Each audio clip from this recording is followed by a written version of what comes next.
오늘 행사에 와주신 여러분 너무나도 환영합니다. 안녕하세요. 저는 오늘 사회를 맡은 대통령실 청년 담당관 최지원입니다. 반갑습니다. 오늘 행사는 대한민국의 현실과 앞으로 나아가야 될 방향에 대해 청년 여러분의 진솔한 이야기를 듣기 위해 마련되었습니다. 진행 방식을 먼저 안내드리겠습니다. 오늘 행사는 총 3개의 세션으로 구성되어 있는데요. 첫 번째, 두 번째 세션에서 5분의 청년 여러분의 발제를 먼저 듣고 이에 대해 토론을 함께 진행합니다. 그리고 마지막 세 번째 세션에서는 주제에 구애받지 않고 자유롭게 청년 여러분과 토론하는 시간을 갖도록 하겠습니다.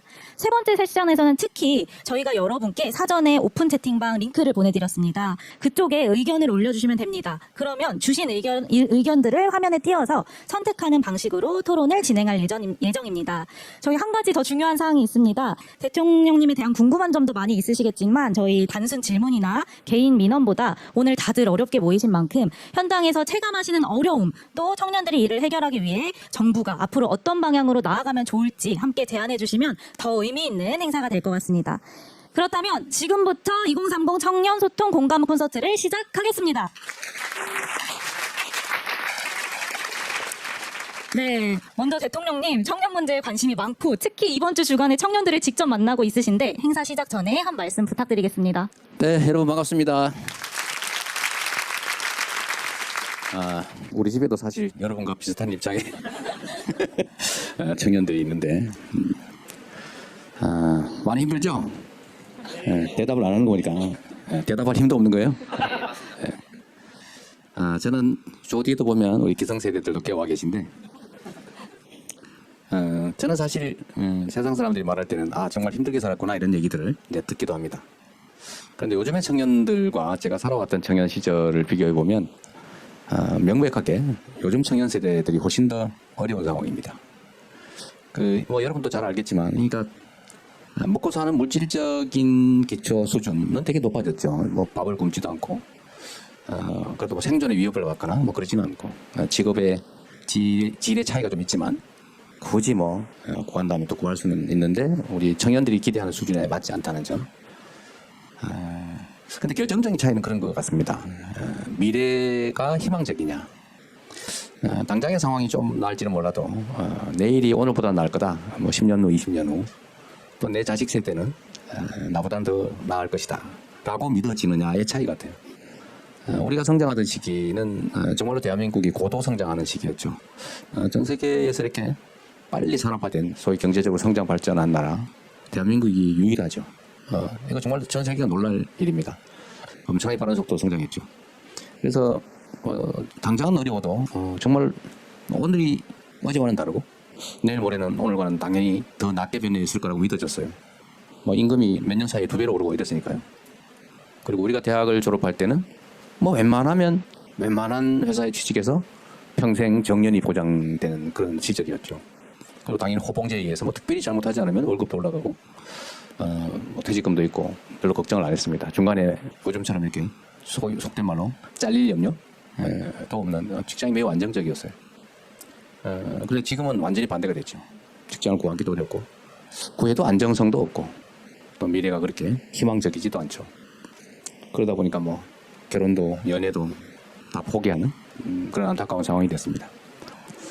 이렇게 된 데는 여러분은 아무런 잘못이 없죠. 우리 기성세대들의 잘못입니다. 이런 점들을 예측하고 충분히 필요한 대책을 만들었어야죠. 제가 제일 책임이 크죠. 그래서 이제는 또 새롭게 길을 열어가야 합니다. 그래서 새 정부는 이제 고난이 좀 생겼기 때문에 새 정부가 해야 될 길은 기회를 많이 만드는 거예요. 모든 문제의 출발점은 거기 있다고 봅니다. 제가 최근에 어제 저녁에 이제 그 청년 관련 정책 논의를 하느라고 수석 보좌관 회의를 했는데 거기 통계 자료 이런 게 있더라고요. 20대 여성의 70.3%는 여성이 차별받고 있다 이렇게 생각하고 20대 남성의 70.4%는 남성이 차별받고 있다 이렇게 생각하고 있어요. 그게 아마 일면은 또 타당할 겁니다. 그래서 제가 그 얘기를 우리 여기 계신 분도 계신데 한번 의견을 물어봤어요. 왜 이러냐 했더니 한 분이 그런 얘기를 했어요. 예를 든다면 취업을 하기까지는 여성이 좀 유리한 것 같다. 남성이 차별받는 것 같다. 예를 들면 군대도 가야 되는데 가산점도 안 주고 등등. 그런데 취직을 하고 난 다음 그 단계부터는 남자가 더 우대되는 여성이 차별받는 것 같다. 예를 들면 뭐 간부도 별로 없고 상사도 별로 없고 다 남성 중심으로 조직이 돼 있고 시설도 남성 중심이고 어쨌든 유리천정 같은 게 실제로 있는 것 같아서 취직한 다음부터는 여성이 차별 받고 취직하기 전에는 남성이 차별 받는 것 같다. 일면도 타당하죠.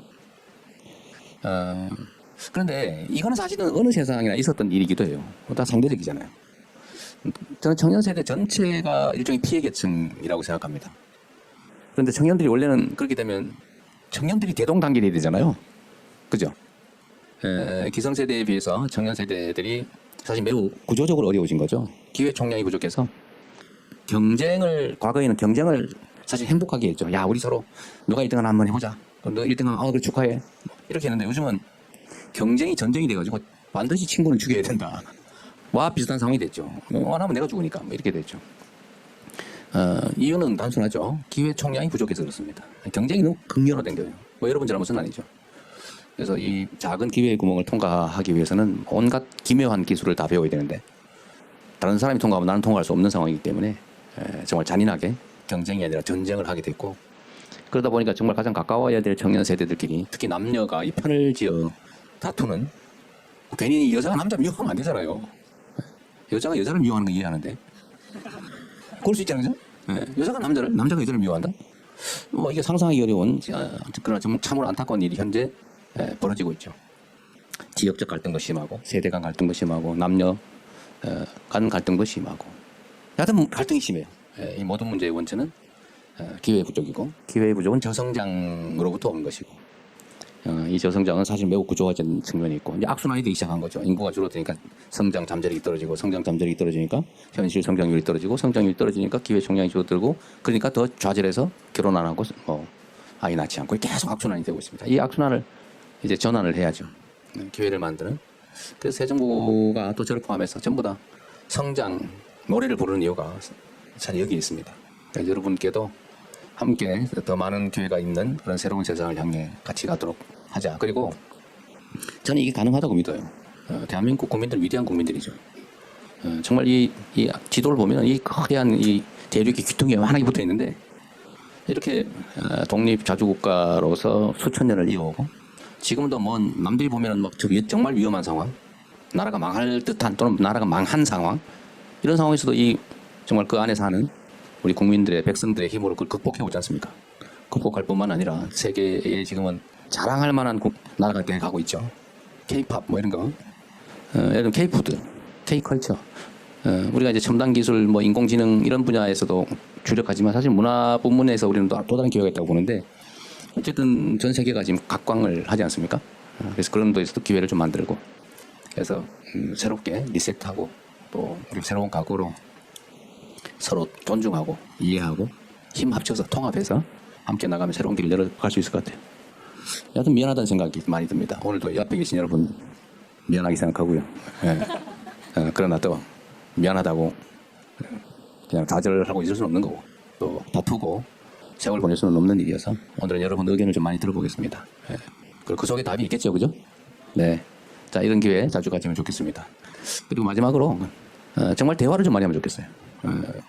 점점 전에는 이렇게 실금을 그었는데 요즘은 실선을 그을 뿐만 아니라 아예 벽을 쌓아서 접촉이 잘 안 됩니다.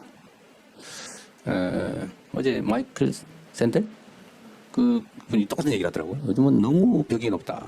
뭐 그런 말씀을 잠깐 했어요. 제가 잠깐 봤는데 우리는 대한민국 국민들이니까 같은 공간 안에 살고 협력해야 되기 때문에 노동자와 기업인들이 청년과 기성세대들이 특히 청년 남성과 청년 여성들이 대화를 많이 하면 좋겠습니다. 네, 고맙습니다.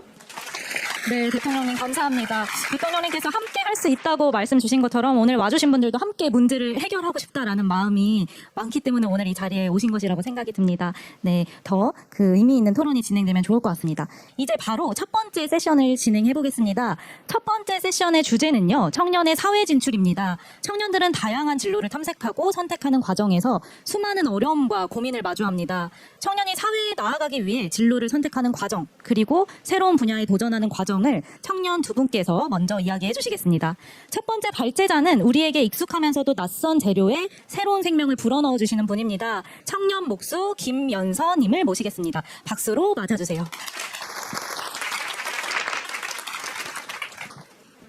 네, 안녕하십니까. 자유를 찾아 현장으로 네, 저는 첫 현장직 방충망을 시작으로 21살 때부터 현재는 몫으로서 성장하고 있는 23살 김현서라고 합니다. 반갑습니다. 네, 처음 마주한 현장직인 방충망 사업을 시작했을 땐 제게는 그게 단순한 일이 아니라 즐거움이었습니다. 처음의 목표는 사업성과 색다름으로 시작했지만 책상 앞에 답답한 일상을 좀 벗어나고자 자유롭고 역동적인 현장에 있다는 것이 너무 행복했고 이상하게도 오늘도 출근이네 라는 생각은 전혀 들지가 않았습니다. 오히려 빨리 나가서 일하고 싶다는 마음이 앞섰습니다. 그러다 보니까 현장 기술에 더 빠져들게 됐고요. 하나라도 더 배우고 익히면서 이게 내가 가능할까?가 아니라 어떻게 하면 더 재밌게 즐기면서 잘할 수 있을까?라는 생각을 하게 되었고 그 열정이 결국 저를 현장직 중에서도 가장 기술 난이도가 높은 목수의 길로 이끈 것 같습니다. 물론 여성으로서 현장직에 좀 도전하고 버티는 일은 생소하리만치 쉽지 않았습니다. 때로는 좀 편견 어린 시선을 받기도 하고 체력적으로 부족하다는 말도 많이 들었었습니다. 하지만 그럴수록 저는 편견을 깨고 싶었고 더 해내어서 많은 이들에게 어린 여성 혹은 청년들도 해낼 수 있다는 걸 좀 보여주고 싶었습니다. 자유롭고 역동적인 현장이 저를 좀 움직이게 했고 시작하기 전엔 생각지도 못했던 기술의 정점이라는 그런 열망이 저를 매일 성장시키고 있습니다. 우리 사회에서 기술 기반 현장직은 고되고 힘든 일이라는 인식 때문에 청년들이 쉽게 도전하지 못하고 있습니다. 좋은 대학, 좋은 회사만이 성공이라는 편견 속에서 진로 탐색과 경험의 기회가 부족하기 때문이라고 생각합니다. 청년들이 현장직을 직접 경험도 해보고 다양한 진로를 선택할 수 있도록 기회를 넓혀주신다면 현장 기술직 또한 자부심과 성취심을 느낄 수 있는 또 다른 성공의 길로 당당한 다양한 길이 될 것이라고 생각합니다. 감사합니다. 네, 감사합니다. 김현서님 말씀 들어보니까 그 청년들에게 물어보면 월요일 아침 출근 때부터 9시 눈 뜨자마자 넘어가기 싫다 이런 얘기를 하는데 저는 일요일 아침부터 너무 불안한 마음이 들었었습니다. 아마 청년분들도 많이 공감을 하실 것 같습니다.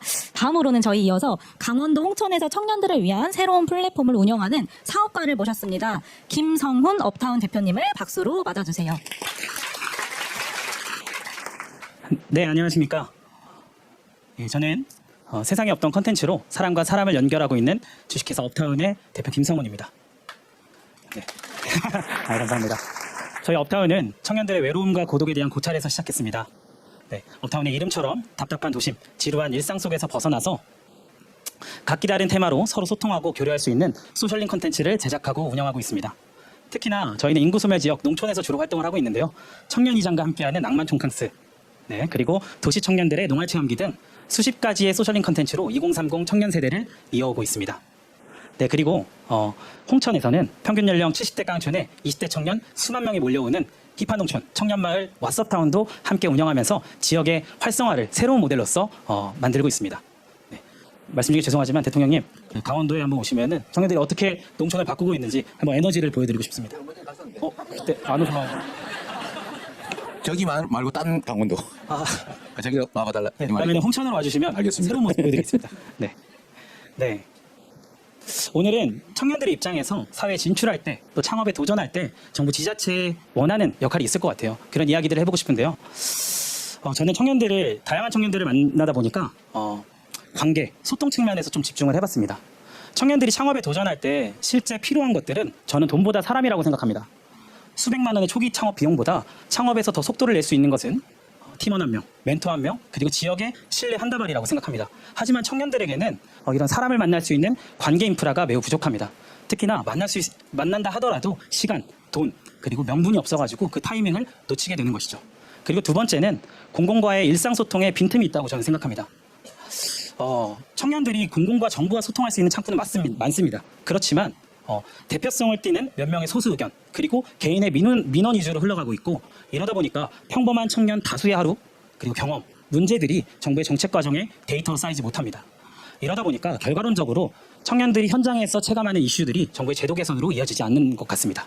네. 그래서 저는 오늘 정부의 두 가지를 제안하고자 합니다. 첫 번째는 관계 바우처입니다. 청년들이 매달 소액이라도 만남 그리고 모임 그리고 연애 혹은 창업 해커톤 등 직접 사람을 만나는데 정부에서 지원해 주시면 감사하겠습니다. 네, 두 번째는 정부에서 직접 공공 청년 소통 플랫폼을 만들면 어떨까 생각해 봤습니다. 지금의 소통 창구는 청년들에게 너무 허들이 높고 솔직히 보수적입니다. 딱딱합니다. 그래서 지금 대학생들이 많이 사용하고 있는 에브리타임, 직장인들의 블라인드처럼 좀 라이트하게 가볍고 편안하게 청년들이 공공과 소통할 수 있는 그런 플랫폼을 만들어 주십시오. 네. 실명 인증을 하되 댓글이나 게시물들은 익명으로 하고, 그리고 청년들의 관심이 많이 가지고 있는 주거, 취업, 창업, 그리고 정신건강, 일상 등은 카테고리를 만들어서 생활 이슈들을 수집하고 토론할 수 있게 하면 좋을 것 같습니다. 그리고 저희 청년들은 대통령님 온라인이 편합니다. 그래서 네, 분기에 한 번씩 여기 계시는 장관님들이나 아니면 대통령님께서 직접 스트리머가 되셔가지고 BJ로서 온라인에서 청년들을 만나볼 수 있으면 더 많은 청년들의 일상을 들을 수 있지 않을까 생각합니다. 그렇게 보통의 우리 청년들의 이야기들이 모이고, 그리고 토론할 수 있고, 집단지성으로 쌓아서 정부의 정책에 반영할 수 있으면 이게 또 다른 유형의 K민주주의 아닐까 저는 생각해봤습니다. 청년은 쉽게 말하고, 그리고 정부는 정확하게 듣는 구조, 선순환 모델로서 설계해 주십시오. 감사합니다. 네, 김성훈 대표님 감사합니다. 돈보다 사람이라는 문장이 좀 기억에 남는데요. 청년들을 위한 지역사회 플랫폼을 만드는 과정에 대해 유익한 의견을 들어보았습니다. 지금부터는 이 두 청년 여러분들의 발제를 듣고 여기 계신 참여자분들, 청년 여러분들이 생각하시는 바와 정부에서 이런 방향으로 나아갔으면 좋겠다라는 점을 자유롭게 이야기하는 시간입니다. 그리고 시작하기 전에 오늘 각 부처 장관님들도 오셨습니다. 뒤쪽 중간에 손 한번 들어주시겠어요? 네, 부담스러우실 수도 있겠지만 장관님들과도 함께 논의해 주시고 필요에 따라 마이크를 넘겨드리도록 하겠습니다. 혹시 1번 주제에 대해서 객석에 계신 분들 중 의견이나 질문 있으신 분들께 발언권을 넘겨드리겠습니다. 손을 들어주시면 됩니다. 골고루 제가 저기 끝에 하얀색 안경 쓰신 분, 간단한 자기소개와 의견을 말씀해 주시면 됩니다. 네. 네, 안녕하세요. 저는 승객여자대학교 학부사 숙대진보의 편집장 임규민이라고 합니다. 먼저 오늘 청년들과 직접 만나서 목소리 전할 수 있는 자리를 마련해 주신 것에 굉장히 감사하다는 말씀 드리고 싶습니다. 저는 학부사 편집장으로서 대학생과 청년층이 현실적으로 느끼는 고민과 바람을 대신 전달드리고자 하는데요. 청년들은 양질의 일자리가 부족해서 단기 알바나 불안정한 노동에 의존하는 경우들이 굉장히 많습니다.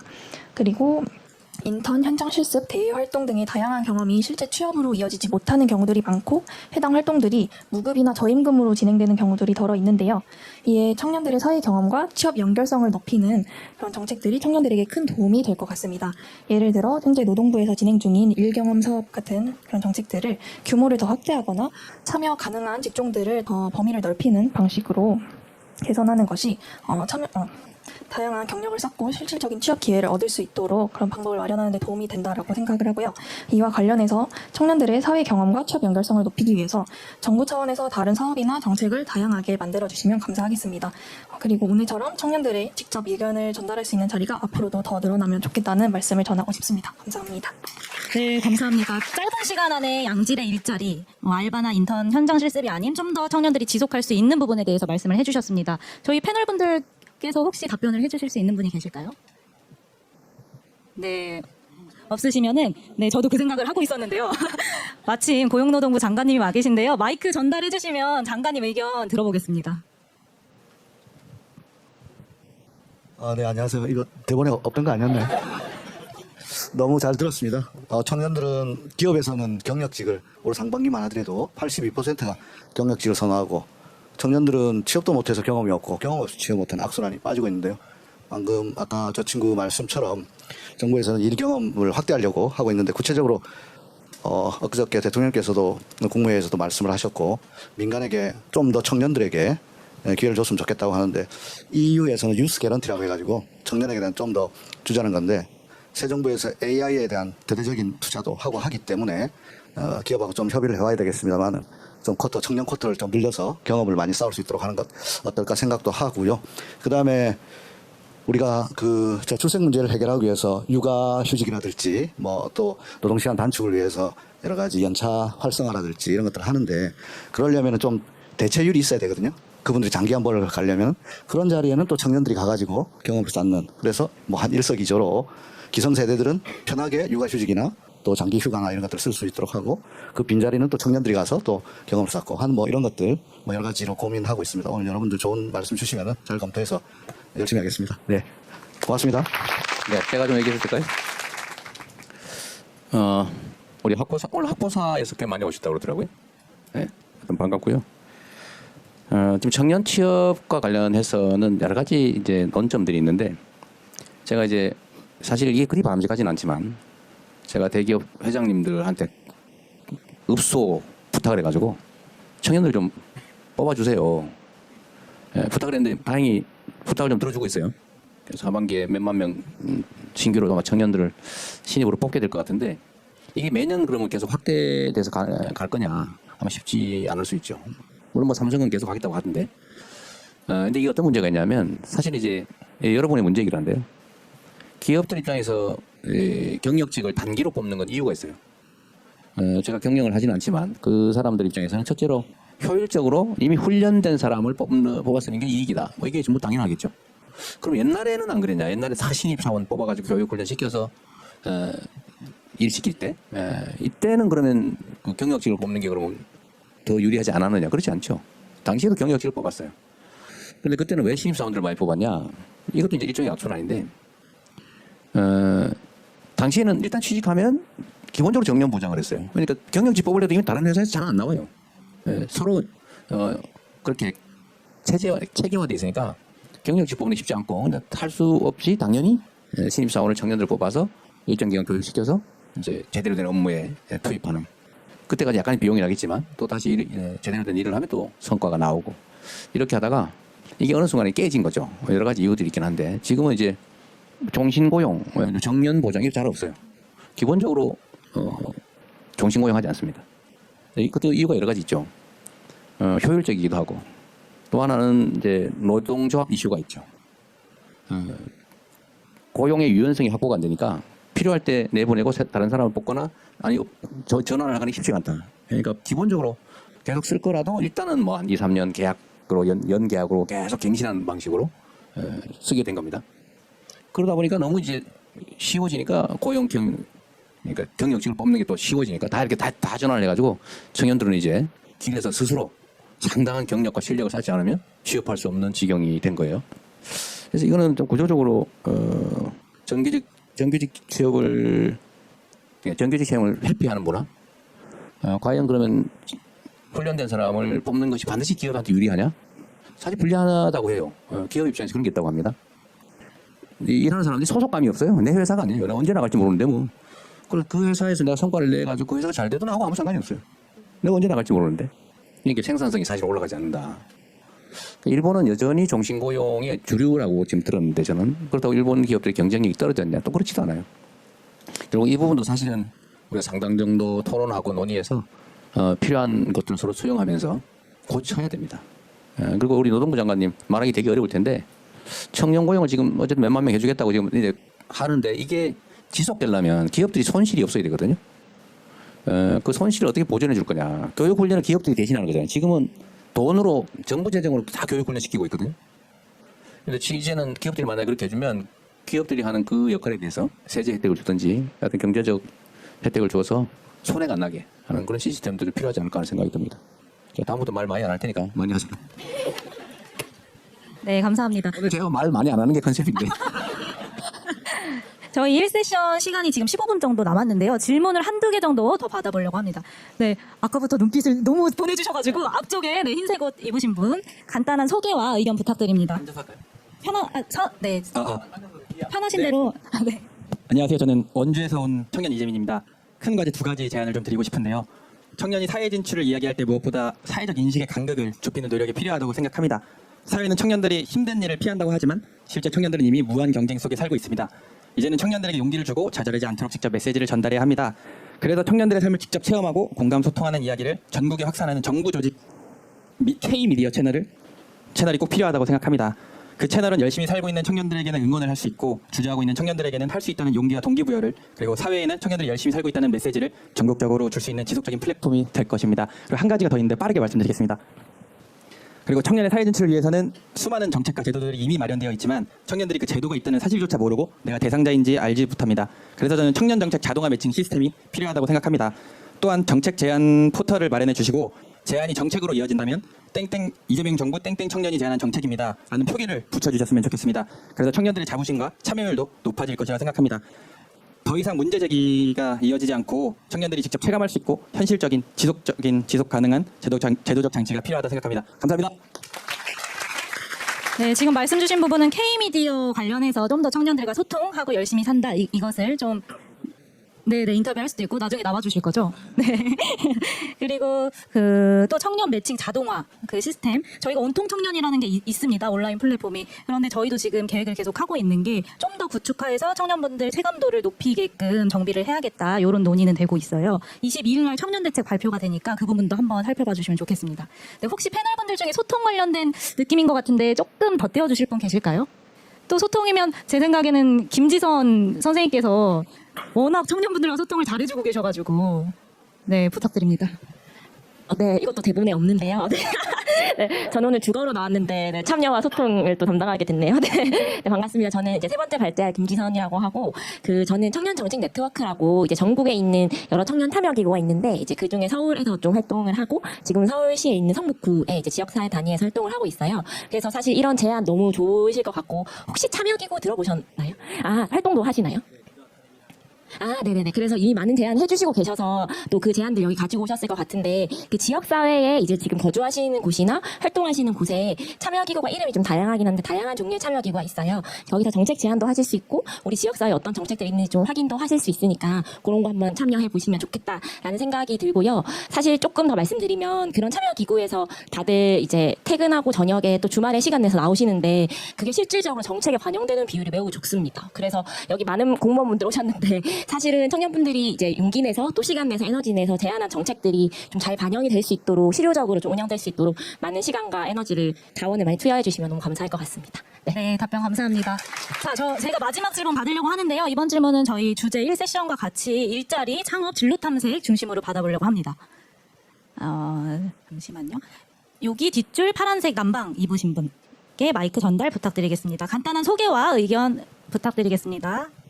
아, 네, 안녕하세요. 저 여의도 증권회사에서 지금 10년째 일하고 있는 김용훈이라고 합니다. 저는 그 대통령님 의견과 좀 다르게 좀 기업의 일자리 문제가 현재 너무 고용이 고정되어 있다 보니까 청년들에게 기회가 안 온다고 생각하거든요. 현재 기성세대들이 그 일하던 시대와 다르게 저희 세대는 지금 산업이 양극화가 많이 되어 있습니다.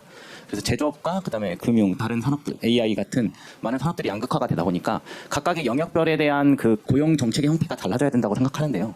특히 저희 같은 대기업이나 이런 쪽에서는 고용의 유연화가 많이 되어서 그 유연화된 기회가 청년들에게 돌아와야 된다고 생각합니다. 그래서 이렇게 해서 네, 대기업들에게는 좀 더 유연하게 일자리를 선택할 수 있도록 기업에게 좀 기회를 주시는 게 어떤지 저는 의견을 좀 듣고 싶습니다. 대기업을 좀 더 일자리를 유연하게 주었으면 좋겠다. 기업과 일자리 관련해서 여기 오신 그냥 참석자분들도 의견이 있으실 것 같으세요. 관련해서 혹시 덧붙여 주실 분 계실까요? 네. 가운데 남방 입으신 분. 네, 안녕하세요. 저는 이제 지역에서 대기업 팀장으로 일하고 있는 이제 청년 팀장입니다. 저도 이제 과거에 광화문에서 이제 근무를 하다가 저 이제 고향이 그립고 지역이 너무 좋아서 자발적으로 이제 지역으로 내려가서 지금 저희 팀에는 저희 이제 장모님 장인어른번 팀원분들도 계시고 청년들도 많이 계세요. 근데 제가 이제 관리자가 돼서 지역에서 일을 하면서 느낀 게 뭐냐면은 이제 말씀하셨던 것처럼 대기업들이 많이 뽑아요. 직원들도 많이 뽑고 청년들도 많이 취업시키고 하는데 지역에는 그 인력들이 많이 안 내려오고 있고요. 저희 회사 같은 경우도 제가 9년 전 신입사원 때 저희 이제 그 광역에서 근무하던 직원이 700명 정도 되는데 최근에는 100명 남짓으로 줄었습니다. 그리고 신입사원들도 지역으로 배치를 받는 것도 가뭄에 콩나듯이 한두 명 내려온 그 청년들마저도 수도권으로 다 떠나고 있고 저 역시도 지역 기반에서 살고 싶어서 지역으로 내려와서 이렇게 열심히 하고 있는데 인근 광역 지자체랑 통폐합하려고 하고 있고 또 아니면은 수도권으로 발령을 내고 있고 그리고 지역에서 첫 번째 이제 그런 문제가 있어서 창업이나 지역기업 육성도 좋지만 대기업이 지방에 본부와 지점을 준 대기업들이 계속 청년들을 많이 뽑고 또 일자리를 창출할 수 있도록 정책적인 방향성이 좀 확대됐으면 좋겠고요. 두 번째는 지역에 지금 국책 사업을 많이 시행하고 있습니다. 제가 근무하고 있는 지역에서도 이제 정부에서 몇천억 조단위 이제 국책 사업을 비에 따로 시행하고 있는데 지역에 있는 기업들은 그 기업이 대기업을 위한 국책 사업이라고 생각하는 인식이 강합니다.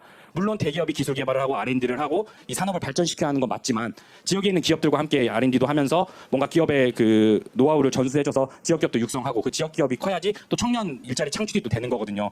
그런 부분에 대해서 정책적으로 정부에서 좀 고려 좀 해주셨으면 좋겠다는 좀 생각이 듭니다. 네, 감사합니다. 지금 대기업 얘기가 나오다가 이제 지역 기업도 같이 성장해야 된다 이런 말씀이신 것 같으세요. 혹시 장관님들 중에 계속 마이크 넘겨드려서 죄송하지만 고용노동부 장관님 혹시 한 번 더 답변 가장 잘 알고 계실 것 같아서 마지막으로 답변 부탁드리겠습니다. 지역과 청년은 같이 맞물려 있고 결국 지역 일자리를 제대로 만들지 못하면 지역 소멸하게 된다고 봅니다. 그리고 청년들은 아까 금방 말씀하셨듯이 자기가 태어난 곳에서 자기 친구들과 또 자기 가족들과 함께 거기서 일자리를 갖고 싶어 합니다. 하지만 지금 흔히 말해서 남방 한계선이 지금 평택까지 내려왔다고 하는데 그 밑으로는 대기업을 유치하기도 어렵고 어려운 기업에서도 청년들이 떠나고 있는데요. 그런 차원에서 저희들이 지역에 좋은 일자리를 유치하기 위해서 여러 가지 이제 고민하고 있고 아까 제가 다 시간 관계에서 말씀을 다 못 드렸는데 청년들이 원하는 청년이 선호하는 산업단지라고 해야 될까요? 상식이 통하는 일자리라고 해야 될까? 아까 정문 목수님 말씀했듯이 예를 들면 청년들 중에서도 건설업 현장 멋있게 생각하는 청년들 많은데 그 친구들 앙케이트를 해보면 뭘 해줬으면 내가 건설 현장에 왜냐하면 지역에 중요한 일자리 중에는 건설업이 많거든요. 사실은 지역 광급공사라든지 이런 거 있는데 그 친구들 예를 들면 첫 번째 뭘 해줬으면 좋겠냐 물어보면 깨끗한 화장실. 네. 그리고 두 번째 노가다라고 하는 그런 인식. 그런 거 바꿔줬으면 좋겠다. 그래서 제가 그런 걸 보면서 청년들이 원하는 게 거창한 게 아니었구나. 상식이 통하는 일터. 그래서 임금 체불 없고 직장 내 괴롭힘 없고 그다음에 안전한 일터 만드는 것이 지역에서부터 좋은 일자리가 아닌가 그렇게 생각합니다. 제가 얼마 전에 3학년 2학기라고 그 고등학교 학생들 이제 2학기 되면 실습 나가는 그 영화를 본 적이 있는데요. 그 감독님하고 얘기를 나눴는데 젊은 친구들이 실습 나가서 꼭 벌 받는 것 같았다. 돈 준다고 너무 많은 걸 시키더라. 이런 이야기를 듣고 내가 많은 걸 생각하게 됐는데요. 그래서 우리 농림부 장관님하고 같이 해가지고 산단에 10월 1일부터는 1,000원의 아침밥 이런 것도 제공하고 문화단체하고 해가지고 공단도 조금 뭐랄까요 예술적인 이런 것들도 해가지고 지역에서 좋은 일자리 될 수 있도록 관계부처와 협업하고 열심히 하겠습니다. 계속 열심히 하겠습니다. 계속해서 열심히 하겠습니다. 네, 감사합니다. 세션, 네, 기성세대로서 저거 죄송한데. 오늘 사과를 굉장히 많이 하시는데, 네. 사과드리고 마이크 넘기겠습니다. 감사합니다. 네. 근데 제가 뭘 한번 물어봐도 돼요? 네, 우리 목수님 네. 몇 년 됐다고? 9년? 저는 지금 23살이고요. 네. 19살 됐다는데? 아니요, 저는 21살부터 방충망 사업을 시작으로 현장직에 뛰어들고 그리고 22살 겨울부터 목수를 시작으로 지금까지 목수를 하고 있습니다. 그러면 몇 년 된 거예요? 전 지금 1년 남짓 안 됐습니다. 자리 잡았다고 생각하세요? 사실 목수라는 직업이 좋은 팀에 들어가고 어디 뭐 건설사 쪽에 있는 뭐 회사에 들어가게 되면은 안정적으로 일을 할 수 있긴 한데 사실상 좋은 팀에 들어가거나 회사에 들어가는 건 거의 좀 불가능하다고 볼 수가 있어요. 저는 저를 알리고 방충망을 사업을 한다 이런 현장직을 하는 여성이다라고 알렸기 때문에 저를 고용했던 거지 이렇게 처음부터 팀에 들어가기라는 건 거의 어려워요. 저희 건설로 가면 예. 10장? 예, 10장이요. 10장이라고 이렇게 한 팀 대장이 되는 예, 보통 반장. 그거하고 좀 다르죠? 예, 좀 다르고 다릅니다. 성격이 약간 다른 것 같은데 예. 일거리는 충분히 들어와요? 일거리가 사실 건설 쪽 이제 많이 죽은 거는 사실이라서 저희가 재작년이나 작년 대비해 보면 사실 방충망도 그렇고 목공도 그렇고 거의 절반 정도로 떨어졌다고 솔직히 체감상으로는 그렇게 느끼고는 있어요. 네. 건설업에 연동돼 있는 약간 제가 보기에는 그거는 좀 다른 목수 아닌가 싶었는데 네, 저는 인테리어 목수로서 뭔가 가벽을 세우거나 뭐 분리를 하고 뭐 가구도 만들고 이런 쪽입니다. 알겠습니다. 그냥 호기심이었어요. 네. 지금 한 2분 정도 남았는데요. 한 분 정도만 질문이 아니고 일자리 관련된 방향을 주실 분 짧게 한 분 정도 1분 드리겠습니다. 잠시만요. 저기 중간에 여성분. 네, 중간에 정장 입은 여성분. 네. 감사합니다. 약간 청년들이 원하는 일자리가 되게 다양할 수 있을 것 같아서 그걸 보태려고 마이크를 잡았습니다. 저는 아까 말씀해주셨던 안정적인 직장인 초등교사를 그만두고 기후 일자리를 찾아 떠난 조혜원입니다. 이제 기후 문제에 전념하게 된 건 사실 기후위기가 미래 세대의 부를 구조적으로 결정하기 때문인데요. 최근에 기상청 한국은행은 1.5도를 지키지 못했을 때 장기적으로 GDP가 20% 정도 감소한다고 발표한 바 있습니다. 저는 이 기후위기를 기회로 바꿔주셨으면 하는데요. 제 질문은 또 그리고 제안은 정부 차원의 친환경 그리고 재생에너지 시장 확대와 일자리 확대 방안을 어떻게 할 수 있을지에 대한 것입니다.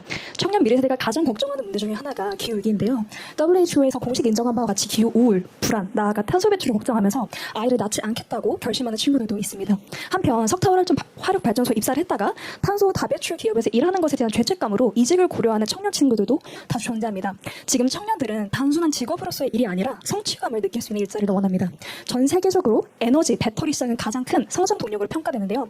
안타깝게도 하나큐셀 같은 태양광 기업이 국내 철수하고 있고 풍력을 하는 기업도 얼마 없습니다. 전기차, 배터리마저도 국내 투자보다는 미국 공장 건설에 열을 올리고 있는데요. 제가 생각해본 바로는 정부가 강력한 탄소 감축 목표를 설정하면 기업들이 기후 투자를 활성화하고 그에 따라 탄소 가격도 올라갈 수 있다고 생각합니다. 이에 따른 정부 투자가 수반된다면 기후 일자리도 많이 생길 것 같습니다. 이런 내용들을 정책 제안 네, 조금 넣어들고 싶고요. 또 야외 노동자들 친구들도 많은데 이제 폭염 이런 것들로 배달 노동자, 야외 플랫폼 노동자들이 또 되게 위험을 이제 감수를 하고 어려운 또 노동 환경에 노출되기도 하는데요. 저는 그래서 기후 일자리를 마련해 주십사 그런 것들이 청년들이 원한다라고 말씀드리고 싶습니다. 감사합니다. 플랫폼 노동자의 수가 점점 늘어나고 있는데 관련된 안전 장치는 지금 많이 보장이 되어 있지 않는 것 같아요. 이 부분도 저희가 잘 담을 수 있도록 그리고 주신 또 기후위기 재생 에너지 관련된 일자리도 잘 전달해서 담을 수 있도록 노력하겠습니다. 네. 이거 잠깐 제가 하나 의견 삼아 질문을 한번 드려보고 싶네요. 지금 말씀하신 분의 말씀이 전적으로 맞습니다.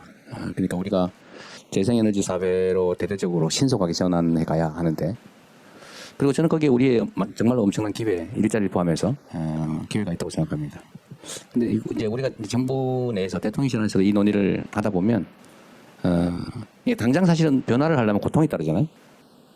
특히 산업체제 전환은 많은 사람이 일자리를 잃음과 동시에 많은 사람이 새로운 일자리를 얻게 되는데 잃는 사람의 고통이 너무 크죠. 그러니까 물론 그걸 전환하기 위해서 뭐 재교육을 하고 또는 지원하고 이런 것들을 하긴 하지만 그래도 당장 예를 들어 석탄 발전소를 폐쇄한다. 그것도 더 빨리. 그럼 일자리를 잃겠죠. 지역 경제가 당장은 나빠지겠죠. 이게 이제 엄청난 정치적인 저항을 불러오죠. 결국 정치라고 하니까 무시할 수도 없는데 결국 이런 필요한 전환을 하기 위해서는 예를 들어 건강한 몸이 되기 위해서는 또는 살을 빼기 위해서는 좀 굶어야 되잖아요. 그죠? 먹는 걸 줄이는 게 살 빼는 제일 첩경 아닌가요? 뭐 운동도 열심히 해야 되지만 근데 쉽지 않죠. 근데 이거를 우리 국민들이 과연 감내할 수 있을지가 사실은 우리의 제 최대의 걱정입니다. 더 나은 상황을 위해서 더 작은 고통을 감내해야 되는데 물론 여기 또 약간 정치적인 요소들도 있어요. 공격이 있죠. 공격과 선동이 있습니다. 정치적 이익을 위해서 더 나은 상황을 위한 작은 고통을 이제 침소봉대하는 거죠. 여러분들 보시기에는 어떠세요? 예를 들면 정말 우리 좀 전에 말씀하신 분 말씀처럼 우리가 재생에너지로 대대적인 전환을 해야 되고 거기 새로운 기회가 분명히 있고 그러나 그 전환 과정에서 단기적으로 많은 사람들이 고통을 겪게 될 텐데 그걸 과연 우리 사회에서 감내할 수 있을지 이거를 정부 정책으로 대대적으로 밀어붙일 때 과연 수용성이 얼마나 될지 여러분들은 좀 어떠세요? 그러니까 한번 견딜 수 있다. 한번 소리 한번 들어볼까요? 견딜 수 있다. 한번 견디기 어렵다. 더 많죠. 이게 물론 우리 여기서 상당히 많은 논의를 하고 사실은 긍정적 답이 훨씬 더 많을 걸로 기대되는 상황임에도 불구하고 실제로 그렇지 못하죠. 어쨌든 이 문제도 사실 우리가 함께 풀어야 될 때 상당히 중요한 문제입니다. 우리가 새로운 변화를 위해서 현재의 고통을 감내할 수 있을 것이냐. 어쨌든 한번 같이 고민해보죠. 네, 관련해서는 더 많은 고민과 논의를 함께 해나갔으면 좋겠습니다. 저희 시간이 되어서요. 이제 주제 세션 2번으로 넘어가 보려고 하는데요. 지금까지는 청년의 사회 진출 주제로 열띤 토론을 했고 청년이 사회 구성원으로서 당당하게 자리 잡기 위해서 동반자로서 정부는 어떤 역할을 해나가야 할지 많은 생각을 할 수가 있었습니다. 두 번째 세션의 주제는요. 청년의 자립 기반 마련입니다. 청년이 사회에 안정적으로 독립할 수 있는 기틀을 마련하기 위해 여러 방면에서 애쓰는 청년분들이 계십니다. 먼저 청년들이 함께 살아갈 수 있는 주거 환경을 위해 노력하는 김지선 주거복지센터 사회복지사님을 모시겠습니다. 박수로 맞아주십시오. 안녕하세요. 소개받은 김지선입니다. 네. 네, 혹시 시작하기 전에 여기서 그 독립을 하셨거나 독립을 원하시는 청년분들 혹시 손을 들어보실 수 있을까요? 대부분 네, 독립을 하셨군요. 네. 저는 말투에서 아실 수 있겠지만 그 학업이랑 이제 생업을 위해서 이제 부산에서 상경을 해서 지금은 주거복지센터라는 곳에서 이제 시민들의 이제 주거 문제를 상담하는 그런 역할을 네, 하고 있습니다. 네, 제가 하는 일의 모습을 보여드리고요. 왼쪽 사진은 보시는 분들 왼쪽 사진은 제 20살 첫 집 반지하 원룸이에요. 곰팡이 때문에 겨우 딱 6개월 살고 보증금을 못 돌려받고 나왔습니다. 그리고 이제 제가 15년이 지난 지금 이제 현장에서 보는 집입니다. 네, 2010년부터 2025년까지 15년 지났는데 사실 상황이 정말 많이 달라지지 않았다는 게 매일매일 현장을 나가면서 좀 놀라운 점인 것 같아요. 대통령님께서 말씀 주셨듯이 한국이 정말 많이 발전했는데 이런 모습을 보면 또 굉장히 안타까운 현실이 있구나라는 생각을 하게 됩니다. 저는 의식주라고 해서 이제 식품이랑 함께 주거는 사실은 그 인간의 생활의 필수 요소인데 식품은 안전인증 제도 같은 것도 있고 사실 권장 소비자 가격 같은 것도 있고 문제가 생기면 신고할 수 있는 그런 신고처도 공식적으로 있잖아요. 근데 집은 먹는 것도 중요하지만 사실 매일매일 잠드는 곳에서 가장 많은 시간을 보내기도 하는 곳인데도 사실은 전혀 이제 이런 기준들이 저는 없다는 생각이 들어요. 그래서 어떤 주택이 거주하기 안전한지 또 주택이 적정한 가격에 임대되고 있는지 이제 이렇게 살펴보는 장치가 거의 부재하다고 할 수 있고 그래서 많은 시민분들이 굉장히 이제 많은 집값을 그 주거비를 내고 그렇지만 열악한 주거 환경에 살면서도 문제가 생겼을 때 그걸 스스로 개인이 다 부담을 해야 되는 그런 상황인 것 같습니다. 저는 이게 일반 시민들만의 이야기라고 생각하실 수 있겠지만 사실 청년분들이 겪고 있는 문제라고 생각해요. 지금 독립한 청년들 10명 중에 8명이 세입자로 살아갑니다. 그런데 이제 주거 적합성을 충족하지 못한 집 그리고 굉장히 높은 주거비 부담이 있는 집에서 살아가고 있고 사실 이제 너무 많은 분들이 아시겠지만 심지어 전세 사기 위험까지 겪고 있는 현실입니다. 그런데 사실 한국의 언론을 포함해서 이제 다양한 곳에서 주거가 다뤄지는 방식을 살펴보면 사실은 세입자의 고충보다는 이제 앞으로 어떻게 집을 살 수 있는지, 아파트는 어떻게 살 수 있는지, 그러니까 결국 집을 사는 것에 초점을 많이 두는 것 같습니다. 제가 부산 말을 써서 사는 것과 사는 것이 다르거든요. 네. 그래서 저는 집이 단순히 사는 것이 아니라 이제 사는 곳이라고 생각하는데요. 청년분들이 어떤 삶의 형태를 선택하든지 또 어떤 주택을 선택하든지 적어도 안전하고 적정한 환경 속에서 나의 이제 고된 하루하루를 잘 살아가는데 힘이 되는 공간이 이제 집이어야 되는데 집이 사실 문제가 되고 더 어려워지는 그런 공간이 되는 것 같아서 너무 안타까운 것 같습니다. 그래서 그런 공간이 될 수 있도록 사실 제가 청년정책 기본 계획들도 다 봤었는데 제1차 청년정책 기본 계획 같은 경우에는 불법 건축물 감독관 이런 제도들이 제안이 됐고 실제 도입도 됐어요. 근데 5년 동안 전혀 시행이 되지 못했었거든요. 그게 행정에서 이제 하기가 좀 어렵다고 해서. 그래서 저는 이번 정부가 되게 기존의 관행을 깨시려고 대통령님 포함해서 굉장히 많은 분들이 노력하시는 정부라고 생각하고 이제 이런 부분들이 주거 영역에서 좀 실현이 잘 되기를 희망하겠습니다. 감사합니다. 네, 감사합니다. 특히 저도 지금 서울 올라온 지 이제 4, 5년 됐는데요. 처음 올라올 때 5평짜리 그 월세방에서 시작을 했어요. 근데 2년 보통 재계약이다 보니까 다음번에 진짜 한 10평짜리로 가고 싶다 했는데 또 5평짜리로 왔습니다. 그래서 지금 4년째 월세 내면서 살고 있는데 아마 많은 청년분들 독립하고 싶지만 그럴 수밖에 없는 현실, 지역 이곳저곳 이동할 수밖에 없는 현실이 있는 것 같습니다. 해결해야 될 과제이기도 한데 혹시 이따가 이제 패널분들이랑 같이 더 토론자분들이랑 얘기를 들어보고요. 이어서 두 번째 발제는 우리 사회에서 시선이 미치지 않는 곳까지 들여다보는 사회복지를 위해 분투하는 박유빈 서울시 청년정책조정위원회 위원님을 모시겠습니다. 박수로 맞아주세요. 네, 안녕하세요. 제가 분위기 파악을 못하고 사진을 저런 걸 가져와가지고 얼른 넘기겠습니다. 네, 저는 방금 소개받았는데요. 결혼 이제 다음 달이면 1주년을 맞는 신혼부부이자 비정규직 사회복지사로 근무하고 있는 박유빈입니다. 저는 운이 좋게도 제가 일을 잠깐 쉬고 있는 동안 결혼 준비를 하게 돼서 SH 신혼부부 행복주택에 입주해서 신혼을 시작할 수 있게 되었습니다. 사실 일을 하고 있는 청년들이 어느 정도 자금이 모여서 결혼을 결심할 때쯤이면 공공임대주택에 들어가기에는 그 소득 분위기가 매우 좀 타이트하게 느껴지기도 하는데요. 제가 막상 이렇게 안정적인 공공에서 제공하는 집에서 신혼을 시작할 수 있다는 게 저에겐 너무 큰 축복이라고 생각돼요. 조금 더 정부에서 이미 힘써주고 계시지만 공공주택 공급 확대와 소득 기준 완화의 필요성에 대해서 말씀드리고 싶었습니다. 다음으로 저는 비정규직 사회복지사로 일을 하고 있는데요. 저희가 저출생 문제가 언급된 이후로 일을 하면서도 아이를 낳고 키울 수 있는 여러 가지 정책들과 제도들이 나오고 있고 계속해서 알려지고 있습니다. 하지만 제가 정규직으로 일하다가 비정규직이 되어보니 비정규직은 사용하기가 되게 어렵구나. 기간이 정해져 있는데 육아휴직을 대체로 인력을 받기도 어렵고 제가 임신한 상태로 다음 정규직으로 이직을 도전하기도 어려워서 이런 일자리의 형태에 따라서 기존에 있는 좋은 정책들을 사용하기가 어려울 수도 있다라는 생각이 들었습니다. 실제로 지금 대한민국 20대 청년 중 10명 중에 4명이 비정규직이라고 하는데요. 그래서 좋은 정책들은 지금 많이 만들어주고 계시지만 이 정책들을 실제로 수혜받을 수 있는 청년의 일자리 형태가 얼마나 있는지 그리고 그런 조직 문화들이 이런 정책과 제도들을 받아들이고 근로자들에게 수용해줄 수 있는 분위기인지 얼마나 정책이 실현되고 있는지도 한번 같이 점검해보는 것도 필요할 것 같습니다. 네, 그리고 마지막으로는 저희 지금의 돌봄 정책이 그런 부부가 노동시간을 보장을 하면서 아이를 낳고 키울 수 있게 하는 정책인 것 같습니다. 저는 제안드리고 싶은 것은 일자리의 수 자체를 늘려서 노동시간을 좀 줄이고 아이가 가족이 또 함께 보낼 수 있도록 하는 방향으로의 좀 정책이 고민되어야 되지 않을까 싶습니다. 아이들의 지금 사교육 열기가 정말 뜨겁죠. 그래서 그런 사교육 때문에도 그 돈을 지불하는 건 너무 부담스러워서 아이를 못 낳겠다는 청년들이 많은데요. 이런 아이들이 사교육과 조기교육의 열기보다는 좀 가정 안에서의 따뜻함을 느끼면서 자라야 본인이 커서 또 다른 가정을 꾸릴 결심을 할 수 있을 것 같습니다. 네, 경청해 주셔서 감사합니다. 네, 감사합니다. 결혼 후 특히 여성은 더 경력 단절로 이어지기 쉽고 남성은 아직까지 육아휴직을 쓰는데 눈치를 많이 본다는 통계도 있습니다. 이 부분도 이따 이야기 나눠보면 좋을 것 같습니다. 다음으로 경북 영천에서 청년들을 위한 지역 공동체를 꾸려나가는 정지홍 두레반 사람들 반장님을 모셔보겠습니다. 박수로 맞아주십시오. 네, 안녕하세요. 저는 기농 11년차 경북 영천 화산면에서 활동하고 있는 농민이자 두레반 사람들의 반장 정지홍입니다. 저는 서울에서 27년을 살다가 기농 온 지 이제 11년 되었습니다. 제가 지역에서 경험하고 느꼈던 지점과 희망에 대해서 말씀드리고자 합니다. 일자리가 없어서 더 나은 교육을 위해서 청년들이 많이 대도시로 떠납니다. 수도권으로 올라오고 여기 올라오셨고, 네, 가장 중요한 것은 떠나지 않고 그 땅에서 좀 살아가는 것이 중요하지 않을까, 저는 그렇게 생각합니다. 그들이 계속해서 사라지면 지역 고유의 지역성이 약간 트렌드에 묻히고 더 나아가 시골 말부터 사라질 것 같습니다. 오늘은 제가 각자의 방식으로 지역에서 적응하여 살아가는 청년을 중심으로 이야기하고자 합니다. 지금은 핵개인 시대이지만 서로의 안녕을 물을 수 있는 청년들이, 좀 친구들이 서로 옆에 필요하지 않을까 생각합니다. 두레반 사람들은 10명 정도의 작은 공동체를 시작해 가입 절차나 형식 없이 자발적으로 참여해 지역 축제, 돋보기로 교육 프로그램 등을 진행하면서 지역에 대한 애정을 키워가고 있습니다. 사실 이런 부분들을 조금 생각해 봤을 때 저희가 자발적으로 만들고 하는 것들이 지역에 없어서도 할 수 있는 부분들이 있었거든요. 그런 것들이 좀 시도의 기회가 있는 것들이, 청년들이 할 수 있는 것들이 있지 않을까 생각합니다. 다양한 문화 기획 이외에도 여러 자리에 참여를 하고 있지만 사실 진짜 이야기할 기회는 부족하다고 생각합니다.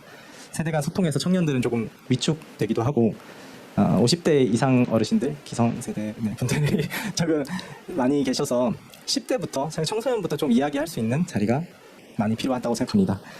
몇 해 전 도시재생 건축 제안에서 한 초등학생이 제안을 하는 이야기로 여기서 내려갈 때 미끄럼틀 타고 내려가면 좋겠어요, 이런 이야기를 했는데 저는 그 부분은 아직도 기억이 나거든요. 한 3년 전에. 그래서 너무 좋겠다, 이런 좀 아동 친화적인 것들이 이루어지면 좋겠다라고 생각했는데 행정에서는 아이의 이야기로 치부되고 그냥 뭔가 검토에 대한 피드백이 하나도 없이 넘어가 버렸습니다. 사실 그런 부분을 좀 안 되는 이야기들도 어떻게 해서 안 된다는 부분과 그런 것들을 우리가 함께 고민해 볼 수 있는 행정의 입장과 뭐 당사자 입장에서 조금 같이 고민한다면, 그런 부분을 좀 이야기해 주신다면 우리는 여기가 진짜 우리 동네구나, 우리가 좀 더 바꿀 수 있으려면 저렇게 하면 되겠다, 이렇게 하면 되겠다라는 걸 고민할 수 있을 거라고 생각합니다. 작은 공동체에서 시작한 교류가 지역 사회 전체의 문제 해결 역량을 확장되고 그리고 서로를 돌보는 힘이 될 거라 믿습니다. 그리고 청년 정책이 제대로 닿지 않는 지역의 청년을 위해서 청년 정책 학교와 같이 직접 청년 정책을 좀 발굴도 하고, 그리고 우리가 받을 수 있는 청년 정책에 대해서 말씀을 드릴 수 있는 그런 자리가 좀 자주 있었으면 좋겠습니다. 이상입니다. 감사합니다. 네, 감사합니다.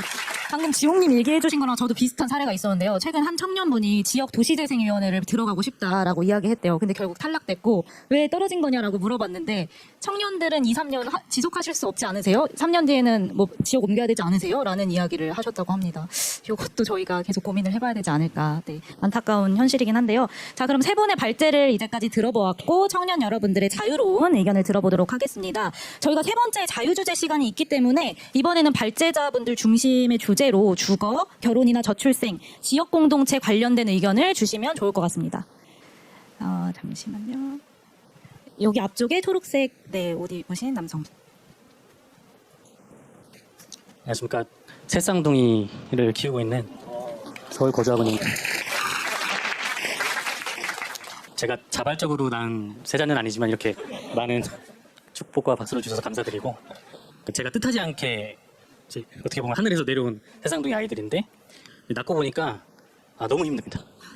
이게 지금 벅차오를 정도로 힘들고, 끝나고도 이제 어린이집에 하원을 또 가야 되고, 그나마 저는 좋은 나름의 이제 직장과 와이프도 이제 재택근무를 하고 있어서 그런 환경적인 게 되다 보니까 저희 둘만의 이제 힘으로도 육아를 이제 버틸 수 있는데, 이제 아이를 낳으신 분들이나 낳을 그런 예비 부모님들, 이제 현재 복지 정책과 이런 것들을 생각해 봤을 때는 아이를 낳는 게 오히려 부담을 넘어서 두려움을 가질 수도 있을 것 같습니다. 그렇기 때문에 이제 저출생 시대라고 하지만 이제 직접적으로 몇 년 동안 경험을 해본 바로서는 이런저런 복지 정책들과 이제 지자체에서도 정부에서도 이런저런 복지 정책들이 있는데 실질적으로 체감되는 그런 정책들은 많이 있지는 않는 것 같습니다. 뭐 예를 들어 이제 끼케야 뭐 공공 주차장 지원, 그다음에 전기, 수도세, 가스비 지원 나오는데 이제 처음에는 15% 뭐 20% 한다길래 그래도 그 정도면 되게 부담이 덜 되겠다 싶지만 한도치가 있더라고요. 이제 이런 뭐 예를 들어 가스비는 15,000원, 되게 미미한 상황이다 보니까, 게다가 또 아이들이 이제 나이가 들면서 오히려 아동수당이라든지 이런 것들은 나이가 들면 점점 더 비용적으로 부담이 되는데 오히려 금액이 더 줄어듭니다. 그러니까 오히려 좀 상식적이지 않은 이런 정책들이 아이를 낳고 싶어도 낳기가 좀 버거운 이런 실정들이 많이 있어서, 대통령께서는 이제 큰 거버넌스 측면에서 굵직굵직한 업무를 하시지만 또 반면에 예를 들어 이제 성남시장이나 경기도지사 하실 때 뭐 계곡 이런 사업들 보면은 되게 실생활에 체감을 가질 수 있는 이런 정책들을 많이 해주셔서 이제 저출산 대책위원회라든지 이런 그런 나라 기관에서 좀 더 실감적으로, 획기적으로, 파격적으로 체감할 수 있는 이런 정책들을 해주셨으면 저희가 아이들을 좀 더 편하게 키울 수 있고 아이를 낳고 싶은 이런 예비 부부들도 좀 더 편한 마음으로 아이를 낳아서 키우는 이런 선순환 구조가 될 수 있었으면 좋겠다는 말씀 한번 드려봅니다. 제가 의견 한번 물어볼까요? 지금 제가 관심 가지고 있는 것 중에 하나가 정부 정책이 너무 종류도 많고 편차도 크고 그 찾아보려면 머리에 쥐가 날 정도네요. 예를 들면 육아 지원 정책도 온갖 게 있지 않습니까? 무슨 뭐 베네쩌고리 값부터 뭐 출산한 자체로 지급하는 일시금, 뭐 아동수당 포함해서 또는 사실 뭐 온갖 종류의 다양한 지원 프로그램이 있는데 이게 사실은 전달 비용이 상당히 많이 들거든요.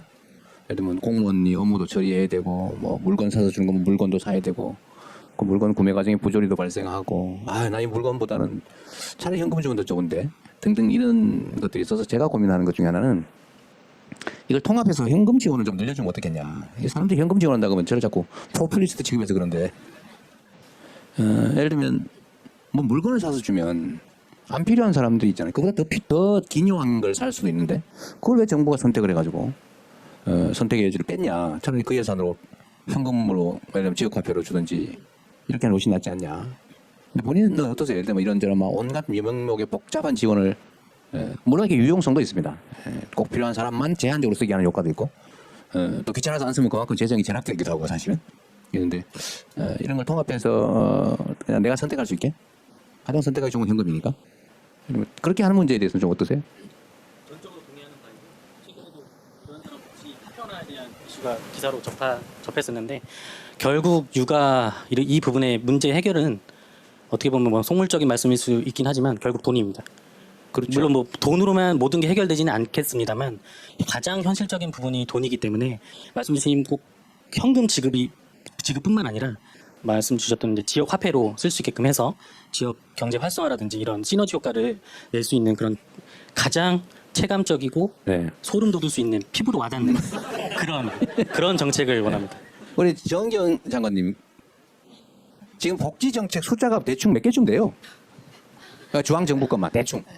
전체 복지로 따지면 숫자를 얘기하기는 어려운데 한 350개고 지자체까지 하는 걸 보면 뭐 몇천 개가 돼서 어떤 서비스가 있는지를 주민들이 잘 모르시는 경우들이 있긴 합니다. 홈페이지 통해서 안내하는데 이제 그런 것도 좀 맞춤형으로 하고 좀 통합하고 좀 단순화할 필요가 있다는데 동의합니다. 제가 전에 경기도지사를 할 때 이게 무슨 정책이 내가 해당되는 무슨 혜택이 있는지를 알기가 너무 어려워서 책으로 그 안내문을 만들어 그때는 뭐 이렇게 앱 이런 생각 못 할 때니까 책으로 만들어 주려고 할 때니까 그 책이 두께가 너무 두꺼워서 제작비가 막 엄청나게 돈이 든다고 안 된다고 그래서 그건 못했거든요.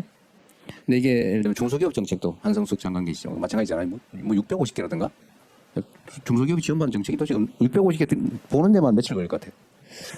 560개요? 650개 가지고 내가 잘못 기억했구나.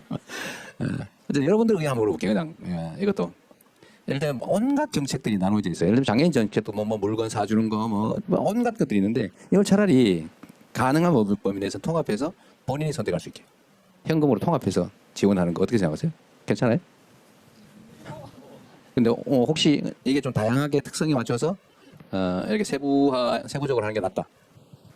이거 내가 질문을 너무 한쪽으로 몰았나요? 어쨌든 알겠습니다. 효율성이라는 측면에서 보면 너무 종류도 많고 복잡하고 선택하기도 어렵고 알아보기도 어려워서 지금 우리가 그걸 하고 있거든요. 내가 필요한 내가 지원받을 수 있는 어떤 프로그램이 있나. 예를 들면 뭐 거긴 창업도 있을 거고 금융도 있을 거고 예를 들면 육아도 있을 거고 교육도 있을 거고 막 온갖 거 있잖아요. 그걸 인공지능으로 딱 물어보면 나 지금 힘든데 나 뭐 도움 받을 거 없을까? 라고 하면 착착 가르쳐 주게. 곧 가능하지 않을까요? 그런 고민도 하고 있다는 말씀드립니다. 그래서 좀 더 효율적으로 정부 재정을 집행할 수 있게 하는 건 정말 필요한 것 같아요. 네, 감사합니다. 다음으로 질문 2개 정도 더 받아보려고 하는데요. 이번에는 주거 부분부터 받아보도록 하겠습니다. 뒤쪽을 제가 너무 안 드린 것 같아가지고 저기 맨 끝에 벽에 있는 남성분께 마이크 전달 부탁드립니다.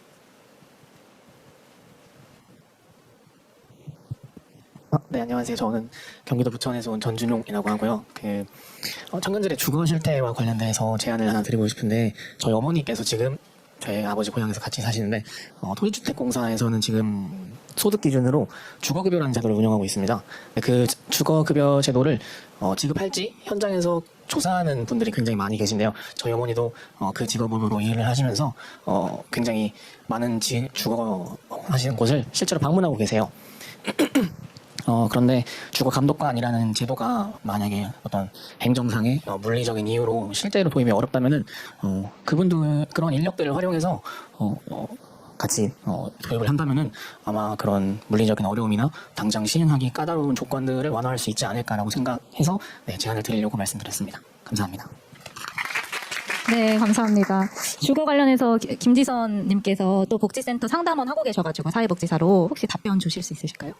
네, 너무 좋은 제안이시고요. 그래서 사실 좀 제안 드리고 싶은 게, 노동 같은 경우에는 노동 근로감독관이 있잖아요. 근데 노동만큼 중요하고 식품만큼 중요한 주거는 주거감독관이란 제도가 없거든요. 근데 영국이라든지 이제 이런 미국에서도 심지어 어떤 주거 기준에 충족해야 그 주거급여도 가능하고, 요건 저희가 토론이 더 많이 필요하겠지만, 사실은 주거 실태를 보고 이 집은 임대할 수 없어라는 기준을 주면 그것을 이제 개선해야 되는 의무도 있단 말이에요. 근데 그런 게 한국에선 도저히 통하지가 않는 그런 지점들이 있어서 사실 이제 인력도 중요하고, 저희 이제 사회적인 인식 자체가 주거가 되게 공공에서 책임을 지고 같이 이제 고민해야 될 문제라는 그 인식이 있어야 될 것 같아요. 근데 그게 되게 부족하고 개인이 다 감당해야 되는 그런 문제가 되니까 사실 말씀 주신 체계도 너무 좋고 새로운 체계도 만드시고, 저희가 1차에서 했던 거는 그 지역 건축안전센터?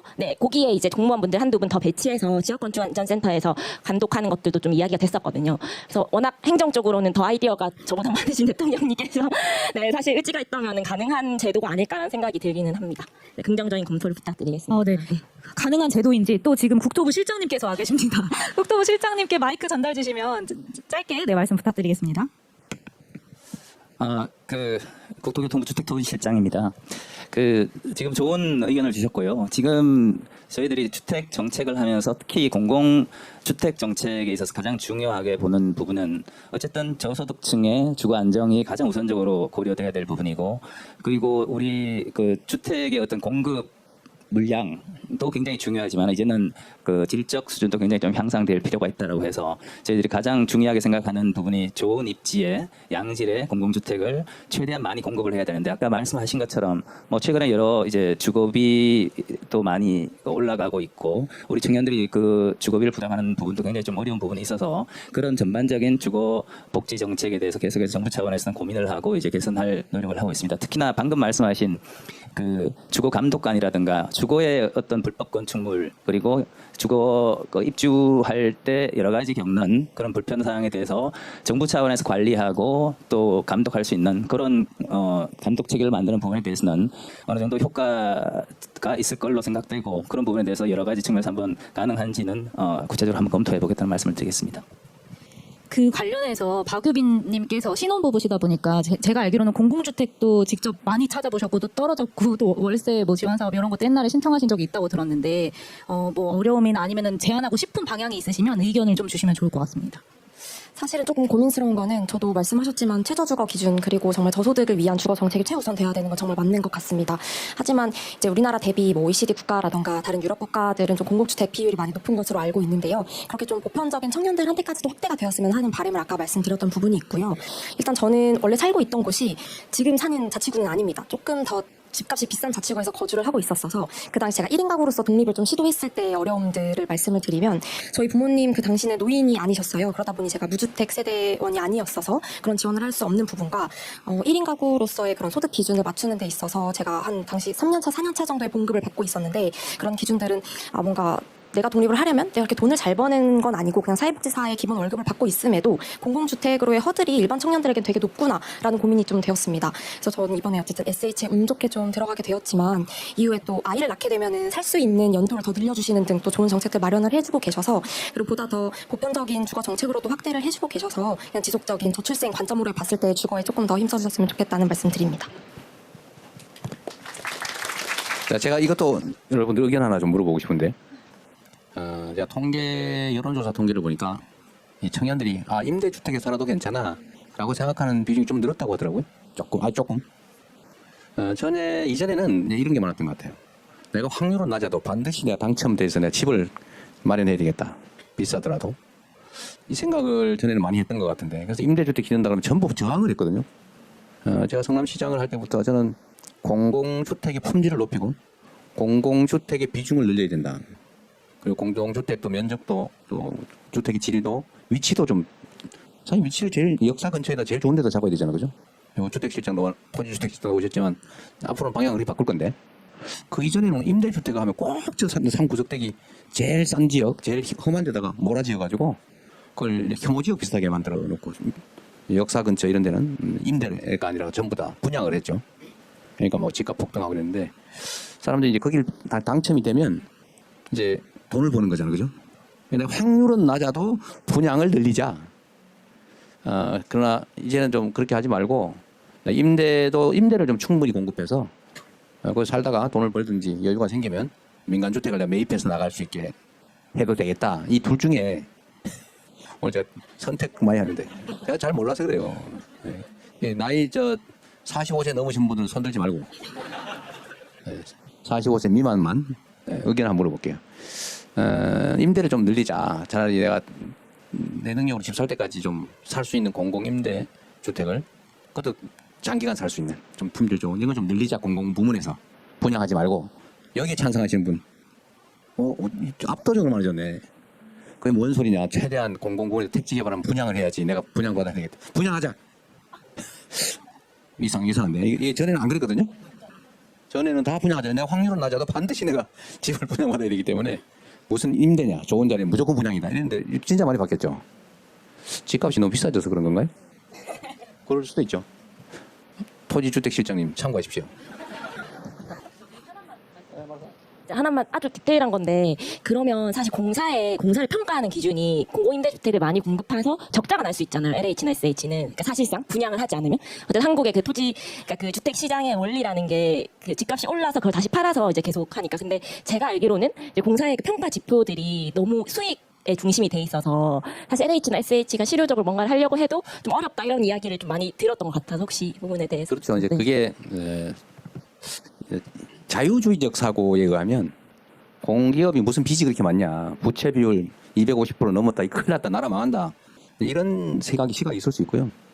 또 한편으로 보면 그 부채라고 하는 게 자산이 있잖아요. 내가 예를 들면 집을 짓기 위해서 돈을 1억을 빌렸다. 근데 그게 시가로 한 2억 한다. 근데 그걸 이제 보증금을 1억 받고 임대할 수도 있잖아요. 그죠? 그럼 본전이잖아요. 그죠? 그런데도 이제 빚으로 1억이 빚으로 평가되잖아요. 1억의 채권이 있음에도 불구하고 또 자산도 있잖아요 이미. 그래서 이걸 합리적으로 생각하면 자산이 있는 부채는 걱정할 필요가 없는 거죠. 안전한 거죠. 그런데 이걸 이제 구분을 하지 않아요. 그러면 이제 언론이나 이런 데서 빚이 많이 늘었다. 이재명 정부 저 분양 안 하고 임대하더니 빚이 얼마가 늘었다 이렇게 공격을 할 거거든요. 사실 그런 공격을 받기 싫어가지고 다 분양해버리는 겁니다. 그래서 사실 이런 것도 다 제가 정치는 결국 국민이 한다라는 얘기를 자주 하는 이유가 이런 점들을 견딜 수 있어야 돼요. 저는 다음 이걸 분양해가지고 개인 사유물로 만들어서 그걸 투기의 대상으로 만들 거냐 아니면 능력되는 사람들이 집을 살 수 있을 때까지 특히 젊은 세대들이 좀 역세권에 한 뭐 15평 맨날 6평짜리 살아서 서럽다는데 미혼일 때는 한 15평 결혼해서 아이 나오면 한 20평 아이 둘 나오면 25평 30평 셋 나오면 40평 이런 거 임대 주면 얼마나 좋아요. 그것도 역세권에 가까운 데다가 임대를 주자. 장기간 살 수 있게 해주자. 실제 성공한 사례도 많아요. 근데 이렇게 정책을 바꾸려고 하니까 시장주의자들 입장에서는 분양해야지 뭔 소리냐고. 그리고 거기에 또 동의하는 사람도 많은데 오늘 보니까 의외로 적어서 다행입니다. 정책 전환이 가능할 것 같은데요. 어쨌든 지금은 바꿀 때가 된 것 같아요. 그리고 지금 얘기 나온 김에 하나 더 전에 우리 정책실장님 오셨나요? 저기 계시네. 전에 우리 왜 부동산 조사본부 이런 거 만들어도 안 됐잖아요. 부처의 의견이 엇갈려가지고 오늘 보니까 새로운 수요가 또 있네요. 예. 부동산 조사 요원 감독관 예. 네. 이것도 사실은 꽤 규모가 큰 인력들일 텐데 예. 세계적으로 관리하려면 다시 부동산에 관한 예. 뭐 조사도 하고 이런 거주 실태 조사, 그다음에 투기 조사, 자금 조사, 알겠습니다. 부동산 예. 질서 위반 사법 조사, 예. 정책 이런 걸 맞는 실제 대한민국 필요할 것 같은데 네. 한번 다시 검토하기로 하죠. 지난번 것도 조금 더 거의 다 마무리가 됐습니다. 그거 할 때 이거 추가하고요. 네네. 말씀하신 그 임대 지금 오늘 말씀하시면 이제 수요가 많이 바뀐 것 같이 보이는데 네. 심층적으로 또 종합적으로 서베이해서 네네. 그쪽 임대 쪽을 공급하는 방안도 그러시죠. 다시 마련하겠습니다. 오늘 저기 이 분양하지 말고 임대하자가 많다는 건 놀랍죠. 네. 실제로 엄청나게 많이 정서가 바뀐 겁니다. 네네. 이전에는 임대 그거 무슨 포퓰리즘이냐 무조건 그냥 이게 대세였어요. 네. 알겠습니다. 네, 일이 많이 늘어나셔서 감사합니다. 저희 지역 공동체 질문 짧은 질문 하나만 받고 다음으로 넘어가겠습니다. 저쪽 뒤쪽에 네 남성분. 손을 아주 많이 들었는데 기회를 드려주셔서 감사합니다. 네. 저는 아까 박유빈 발제자분께서 말씀하신 거 그리고 정지용 발제자님께서 말씀하신 것에 동의하는데요. 제가 말씀드리고 싶은 것은 우리나라의 가정의 형태가 과연 지금 신혼부부 위주로 많이들 결혼하고 아이를 많이 낳으라는 형태로 지원이 되고 있는데 일단 결론부터 말씀드리자면 저는 결혼을 할 생각이 없고 아이를 낳을 생각이 없습니다. 그렇다면 제가 과연 공동체에 어떻게 기여를 할 수 있을까를 저는 생각을 하고 있는데 저는 결혼한 친구들한테 항상 이야기하는 것들이 너네 결혼하면 나한테 니네 애들 맡겨라. 나는 뭐 프리랜서로서 너희의 애들을 돌봐줄 수 있는 시간이 있고 뭐 그러한 것들이 가능하다라는 형태로 친구들과 함께 어떤 공동체를 이루어가지고 아이들을 함께 기를 수 있는 그런 환경을 만들고자 저 개인적으로 노력을 하고 있는데요. 이러한 시스템이 과연 가능한지에 대해서 좀 찾아보니까 캐나다에서 BC주에서는 발달 장애인들을 어떤 개인이 자신의 집에서 홈쉐어 방식으로 케어하는 방식의 복지 정책이 어느 정도 성공적으로 자립을 했다고 알고 있습니다. 뭐 이건 개인적으로 제가 아이를 낳지 않기로 결정을 했고 대신 다른 친구들의 아이들을 제가 공동체의 일원으로서 함께 돌보고 뭐 공동체적으로 아이들을 조금 더 케어할 수 있는 저의 이점을 좀 가져가기 위한 개인적인 욕심이기도 한데요. 앞으로 더 많은 형태의 가정 공동체라는 것이 만들어질 것이고 그러한 면에서 이런 가족 공동체들이 하나의 공동체를 이룰 수 있도록 정부 쪽에서 뭐 일정 이상의 아이들을 함께 뭐 관리하거나 보육한다면 지원을 한다거나 아니면 뭐 아까 말씀하신 부동산 같은 경우에도 함께 사는 홈쉐어 방식으로 한다면 그런 것이 함께 아이를 키우는 것이 가능하다고 저는 생각을 하는데요. 이런 식으로 한 아이를 키우기 위해서는 마을 하나가 필요하다는 말처럼 조금 더 선진적으로 핵가족화된 사회에서 앞으로 핵가족들이 다 모여서 공동체로 이룰 수 있는 그런 방안을 한번 캐나다의 사례를 들어서 제안을 드려봅니다. 감사합니다. 네, 감사합니다. 다양성이 변화함에 따라서 점점 더 중요해지고 있는 게 맞는 것 같습니다. 공동체적인 관점에서 혹시 정지용 반장님 의견 여쭤보고 싶습니다. 네, 너무 좋은 의견이신 것 같아요. 그래서 사실 뭐 여성이도 함께 살기도 하고 남성이 함께 살기도 하고 저도 결혼은 했고 아이는 없거든요. 네, 10년 차 결혼 10년 차는 되었고 비슷한 생각을 저도 한 번씩 들어요. 주변에서도 친구들이 거꾸로 애 낳지 말라고 우리 애 좀 봐달라고 이런 얘기도 하기도 하고 집에 또 놀러 오면 저희가 좀 최대한 돌봐주고 그럼 친구는 좀 더 쉬고 뭔가 그런 시간을 갖기도 하거든요. 가끔이지만 뭔가 체계적으로 형태나 갖고 있지 않지만 저도 이 아이들을 보면 이 아이들이 정말 건강하게 잘 자랐으면 좋겠다가 꼭 내 아이가 아니더라도 그런 마음은 똑같이 드는 것 같아서 이 아이들을 위해서 어떻게 미래 세대를 좀 위한 삶을 어떻게 살 수 있을까 저도 유사한 생각을 하고 있어서 전적으로 공감했습니다. 네, 감사합니다. 저출생 문제 정말 심각한데요. 근데 뭐 일자리 주거 이런 부분도 단편적으로 있지만 여러 가지가 정말 복합적으로 일어나는 것 같습니다. 혹시 관련해서 네, 그럼 짧게 한 말씀 부탁드리겠습니다. 앞에 계신 분께 마이크 전달 부탁드릴게요. 네, 안녕하세요. 저 춘천에서 온 한 아이 엄마 김진희라고 하는데요. 저는 일단 애가 하나 있고 이제 이 아이가 39개월 정도 됐다 보니까 이제 둘째 생각이 슬슬 나요. 저는 둘째를 낳고 싶습니다. 뭐 가능하면 셋째, 넷째도 낳고 싶어요. 근데 이제 다들 아이를 안 낳으시는 분들 입장이어서 저는 이제 제가 임신할 수 있는 사람이고 출산해서 애를 육아를 할 수 있는 사람이다 보니까 제 입장 얘기도 좀 들어주셨으면 좋겠어요. 저희 현실적으로 아까 세상둥이 아버지가 말씀하셔서 좀 마음이 편해졌는데 돈 문제 맞아요. 돈 문제 맞습니다. 맞고요. 둘째로 제일 중요한 건 여성의 삶인 것 같아요. 저 애 낳으려면 일단 지금 저희 현실적으로 저희 남편이 외벌이를 하고 있고 제가 프리랜서로 일을 하고 있으나 지금 저희 이 생활이 아이 하나 딱 키우는 이 세 가족으로 금액이 딱이에요. 거기다 이제 정부에서 지원하는 지원금까지 해가지고 이게 딱 맞아서 여기서 애 더 낳으면 저희 휘청해요.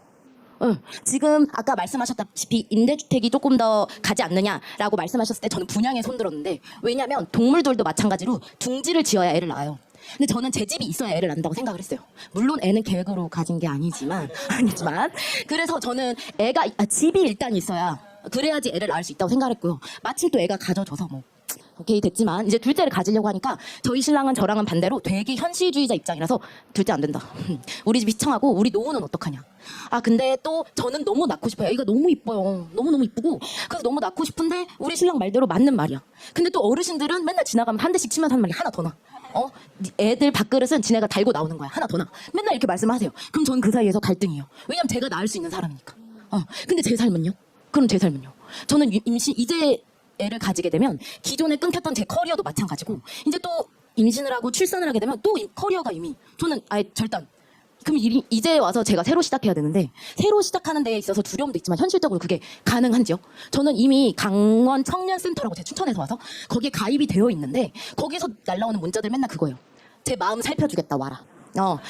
너가 일자리가 없어서 네 마음 슬프지 와라. 내가 상담해주겠다. 혹은 자소서 써주겠다. 저도 자소서 잘 쓸 수 있는데 그런 얘기. 그러니까 현실적인 문제와는 거리감 있는 그런 얘기만 와요. 근데 제가 원하는 건 뭐냐면 제가 임신을 하고 나서도 그리고 또 출산을 하고 나서도 제 커리어가 혹은 새로 생성되거나 혹은 있었던 커리어를 연장할 수 있게끔 시간제 인턴 같은. 네, 왜냐면 현실적으로 풀잡은 불가능합니다. 진짜요. 저 4시에 하원해가지고 지금 이거 끝나면 달려가야 되거든요. 그러니까 현실적으로 불가능하니까 시간적으로라도 일을 하면서 제 커리어를 유지할 수 있게 혹은 새로운 커리어를 시작할 수 있게 도움을 주시면 좋겠어요. 그래서 제가 둘째 낳을 수 있게. 셋째도? 네. 이거 관련해서도 한번 여러분들 의견 한번 들어보고 싶어요.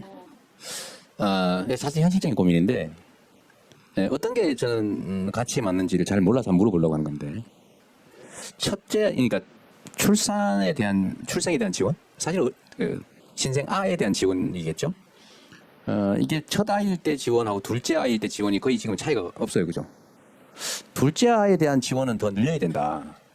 근데 가끔씩 셋째 아를 낳으면 뭐 대학 등록금 면제 셋째 아이에 대해서는 파격적 지원을 가끔씩은 하는 것 같아요.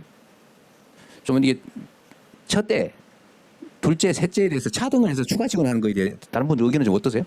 차등을 둬서 더 많이 해주는 거 괜찮다. 한번 뭐 사람이 다 똑같은 거지. 2명은 곱하기 2가 온당하다. 나중에 그 복지부 장관께서요. 이건 실제로 현실적인 문제인데 이게 지금 출생 아이를 낳아 기르는 게 옛날에는 개인 일이었는데 완전히 사적인 영역이었잖아요. 뭐 애 낳든지 말든지 키우든지 말든지 잘 키우든지 못 키우든지 그건 전적으로 개인 문제다라고 했는데 요즘은 이게 공동체 존속 문제가 됐어요. 다음 세대를 낳아 기르는 게 지금은 나라 망하게 생겼잖아요. 그죠? 절멸하게 생겼어요. 대한민국이라고 하는 데가. 그러면 이제 공동의 문제가 됐다.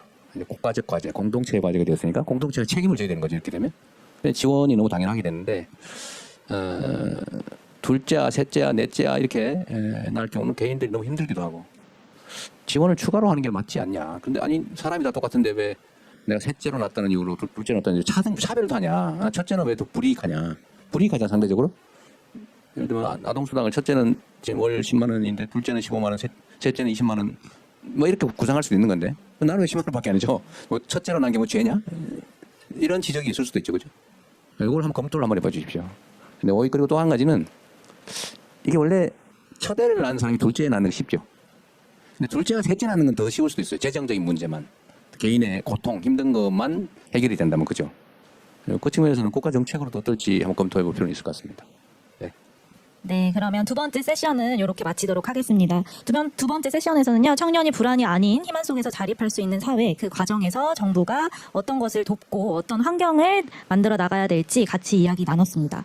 이제 세 번째 세션만 남겨두고 있는데요. 마지막 세션에서는 별도의 발제가 없이 진행됩니다. 일자리, 주거, 앞서 저희가 이야기한 주제처럼 청년들이 당장 당면한 과제도 있지만 각자의 환경이 너무 다르다 보니까 다양한 삶의 고민이 있으실 것 같습니다.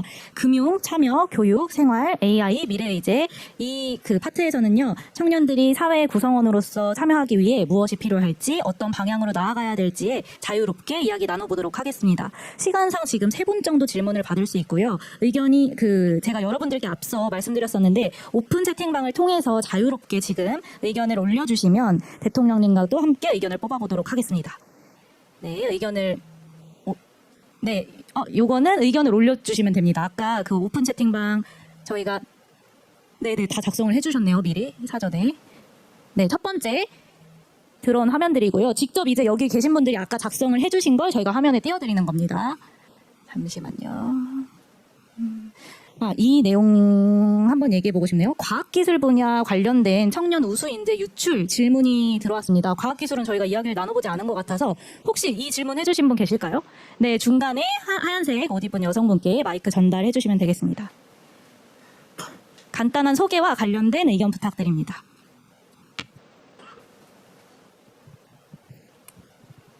네, 안녕하세요. 지금 국무조정실 사회복지정책관에서 청년 인턴으로 근무하고 있는 김결희입니다. 과학기술 분야 질문을 좀 드리려고 하는데요. 지금 과학기술 분야 청년 우수 인재들이 해외 유출로 이어지는 그런 문제들이 계속해서 발생하고 있습니다. 이번 국정과제에서도 해당 부분에 관한 과제가 있었던 것으로 기억을 하는데요. 주요 내용을 봐보면 청년 우수 인재 유출을 어느 정도 해결할 수 있는 부분에 대한 내용이 청년 과기인 전주기 성장 지원 정도인 것 같습니다. 그런데 사실 이렇게 청년 과기인을 지원해주는 정책은 계속해서 이어져 있었던 것 같은데 그럼에도 불구하고 이제 인재를 양성을 해놓으면 그 청년들은 해외로 나가는 것을 원하고 또 실제로도 많은 청년들이 해외로 나가고 있는 그런 현실입니다. 지금 과학기술 능력이 결국 국력과 맞먹는 이런 시대에서 이런 문제들을 근본적으로 해결을 하려면 단순히 지원해서 그치지 않고 많은 우수 청년들이 한국에 남아있을 수 있는 그런 정책들이 필요할 것 같은데 어떤 방법을 좀 구현해보면 좋을지 그런 부분에 대해서 여쭤보고 싶습니다. 네, AI 관련해서 혹시 한 말씀 더 붙여주시고 답변을 들어보도록 하겠습니다. 앞쪽에 계신 저희 세 번째 남성분께 마이크 넘겨주시면 감사하겠습니다. 네, 기회주셔서 감사합니다. 저는 지금 광주과학기술원에서 AI로 지금 박사과정을 하고 있는데요. 말씀 주신 청년 인턴분께서 말씀하신 것 정적으로 공감하는데 저는 이제 전남에서 태어나고 광주에서 지금 대학원생까지 하고 있는데 이제 해외 유출도 걱정이지만 사실 지방에서 수도권으로 나가는 것도 마찬가지로 걱정입니다. 저는 수도권으로 나갈 생각이 없는 입장이기도 한데요.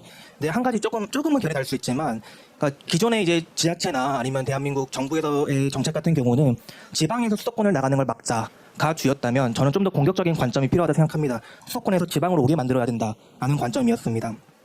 그래서 삼성전자에서 어제 이제 5년 동안 6만 명 청년 인재를 뽑겠다라고 했지만 저는 오히려 이게 걱정되더라고요. 수도권 쏠림이 더 강화되는 것이 아닌가. 그래서 이런 점에서도 이제 수도권 쏠림을 방지하기 위해서 예를 들어 지역에서 1,000명 정도를 지역 쿼터를 만든다던가. 물론 이러면 지역에 있는 기업들 입장에서는 굉장히 부담스럽겠죠. 대기업이 내려오는 입장이 되니까요. 그럼에도 불구하고 이제 저 같은 이제 과학기술을 하시는 분들은 내가 원하는 직무, 내가 내 역량을 펼칠 수 있는 직무라면 해외를 나가도 되고 아니면 서울로 가도 되고 대구든 광주는 어디로 갈 수 있는 게 중요하다. 그리고 지자체 입장에서도 이걸 여기 정착하는 인구를 늘리는 것도 중요하지만 생활 인구를 늘리는 것도 중요하다. 이 일자리가 좋은 일자리라면 누구나 오려고 할 텐데 이 일자리를 사실상 인구 개수처럼 매겨서 그렇게 좋은 일자리를 유치하는 것도 중요하다라는 생각이 좀 들었습니다. 그리고 한 가지 또 말씀드리면 인재 유출도 문제인데요. 교수 유출도 문제입니다. 제가 이제 광주과학기술원에 있다 보니까 느끼는 건데 서울대나 카이스트로 교수님들 많이 가십니다. 근데 가실 때 그 교수님 어떤 분들이냐? 가장 인기 있는 교수님들이죠. 가장 우리가 가고 싶어하는 연구실의 교수님, 우리의 가장 수업에 인기가 많은 교수님이셨습니다. 그래서 이런 문제들이 지금 현재 현장 속에서 굉장히 디테일하게 문제가 발생되고 있습니다. 그래서 제가 여기 온 김에 하정수님도 오셨던 것 같은데 현장의 목소리가 상당히 뜨겁습니다, 수석님. 네, 그리고 지금 대학원생들이 사실 이 국무회의 많이 보거든요. 거의 연구실 장관이죠. 그런 식으로 많이 보고 있는데 좀 수석님께서 혹시라도 이제 저희 과기원이나 아니면 또 과기원은 지원을 많이 받는 편이지만 지방 거점 국립대학에 있는 그런 대학원생들의 이야기를 들어줄 수 있는 이런 장을 좀 마련해 주셨으면 좋겠습니다. 네, 감사합니다. 네, AI 미래계획 수석 가정입니다. 네, 굉장히 중요한 질문 두 가지 주셨고 먼저 지역의 발전 이제 양성부터 먼저 답변을 드리겠습니다. 실제로 7월 말 정도에 이제 지스트에서 오셨으니까요. 호남 지역의 신재생 에너지 중심으로 새로운 신성장 동력 산업 그리고 거기에 필요한 R&D 그리고 이와 관련한 인재 육성 관련한 계획을 발표를 했고요. 지금 이제 대통령께서 계속 강조하시는 게 각 지역의 균형 발전이 너무나도 중요하고 이 지역 균형 발전이라고 하는 것이 공공기관을 보내고 회사를 보내고 하는 수준에서 끝나는 게 아니라 각 지역에서 정말 잘할 수 있는 분야를 발굴하고 그 분야와 관련된 산업 인재 기술들을 거기에 규제 혁신까지 토탈 패키지로 해서 그 지역이 정말 경쟁력을 가질 수 있고 그 경쟁력을 통해서 산업 발전하고 경제 성장하고 이것이 현재의 수도권 중심의 어떤 성장의 한계를 극복할 수 있는 방안으로 준비를 하고 있다고 보시면 될 것 같습니다. 그러다 보니까 예를 들어서 호남 같은 경우는 다니고 계신 지스트도 있고 또 한전공대가 있지 않습니까? 그러면 적어도 전기, 전자 그리고 그와 관련된 AI 분야에서는 전국 그 어떤 대학보다 강력한 연구 역량, 교육 역량 그리고 더 가장 좋은 일자리를 만들어내는 것. 그렇게 해서 해당하는 지역에서 성장한 인재가 그 지역을 굳이 떠나지 않아도 여기가 가장 좋게 만드는 그런 어떤 전체적인 토탈 패키지를 만드는 것들을 준비를 하고 있고요. 다른 지역들은 다른 지역 그 개별 지역들의 어떤 산업이라든가 환경에 맞는 것들을 준비를 하고 있다. 이렇게 해서 지역 전반에 대한 성장을 도모하고 있다는 거 한 가지 말씀을 드리고요. 첫 번째 질문이었던 과학기술 인재 유출에 대한 부분들은 당연히 정부 초기부터 굉장히 고민을 많이 했고 실제로 과학기술 R&D 혁신 방안 그리고 인재 유출 혹은 인재 확보 방안에 대해서 이미 과기정통부에서 태스크포스 팀을 준비를 해서 혁신적인 방안들을 제시를 하고 있습니다. 단기적으로 보면은 앞서서 설명 주셨던 것처럼 전주기 인재 양성을 위한 여러 가지 단기 대책들, 그다음에 어떤 재정적인 어려운 부분들 학위를 진행을 하면서요. 그리고 어떤 박사 후 연구원들에 대한 여러 가지 처우들 뭐 이런 것들도 진행을 하고 있고, 아무래도 처우 차이가 있다 보니까 특정한 어떤 연구소라든가 대학에서 하기 어려운 것들을 기업과 대학 혹은 연구소와 대학의 겸임을 통해서 어떤 처우 부분도 해결하면서 연구 자율성도 해결하는 이런 여러 가지 제도 개선들, 그리고 지금 현재 어떤 R&D 연구에 있어서 행정 서류도 너무 많고 풀칠하는데 시간 써야 되고 제안서 뭐 수백 페이지 써야 되고 결과 보고서 쓰는데도 시간 많이 걸리고 하는 이런 행정 요소들도 상당히 많이 혁신을 하는 것들 준비를 하고 있는데요. 이런 부분들의 궁극적인 목적은 연구자들이 연구에만 집중할 수 있게 하고 과학자들이 정말 존경받을 수 있는 사회, 그래서 과학자들이 가장 선망받는 직업이 되도록 하는 중장기적으로 이런 것들을 준비를 하고 있다라고 보시면 될 것 같습니다. 그리고 말씀 주셨던 것처럼 이 4대 과기원을 포함한 지역의 거점 대학의 역할이 굉장히 중요합니다. 그래서 4대 과기원과 지역 거점 대학들이 함께 연계를 해서 각각의 지역의 산업 특화된 어떤 과학 기술 분야를 함께 더 성장할 수 있는 제도들을 만들고 있다, 이렇게 보시면 될 것 같고요. 실제로 원래는 10월 초에 그 지스트 방문이 예정이 되어 있습니다. 제가 현장 간담회를 계속 돌고 있거든요. 그래서 조만간 다음 달에 찾아뵐 수 있도록 하겠습니다. 네, 감사합니다. 감사합니다. 수석님께서 너무 답변을 잘해주셔가지고 지금 랩하시는 줄 알았습니다. 감사합니다. 네, 저희 그러면 두 번째 질문 받아보겠습니다. 손 들어주시면 마이크 전달해드리겠습니다. AI 말고 이제 다른 부분. 네. 잠시만요. 안 하신 저쪽 끝에 그 남성분, 안경 쓰신 남성분인데 두 번째 분에게 마이크 전달 부탁드립니다. 네네. 예, 대통령님 안녕하십니까. 저는 현재 한양대학교 4학년 재학생이자 취준생입니다. 저는 청년의 사회 진출 중 취업 및 인턴과 관련된 제안 한 가지 좀 드리고 싶습니다. 앞서 말씀 주신 것처럼 최근 기업들이 이제 경력직 선호 현상으로 취업 시 이제 대학생들은 인턴 경험이 거의 필수적으로 요구됩니다. 정부, 지자체, 지역 기업이 이제 협력해서 제공하는 인턴십도 있으나 이제 대부분 6개월 이상의 장기가 많고 이로써 학교 재학 중이거나 방학 때 단기로는 활동하기 어려워 아쉬움을 개인적으로 많이 느꼈습니다. 산학협력 인턴도 이제 학교와 기업 연계해서 제공하는 이제 부분도 있으나 채용이 좀 상대적으로 적고 3명 이하 정도로, 그리고 경쟁도 역시 치열해서 구하기 쉽지 않습니다.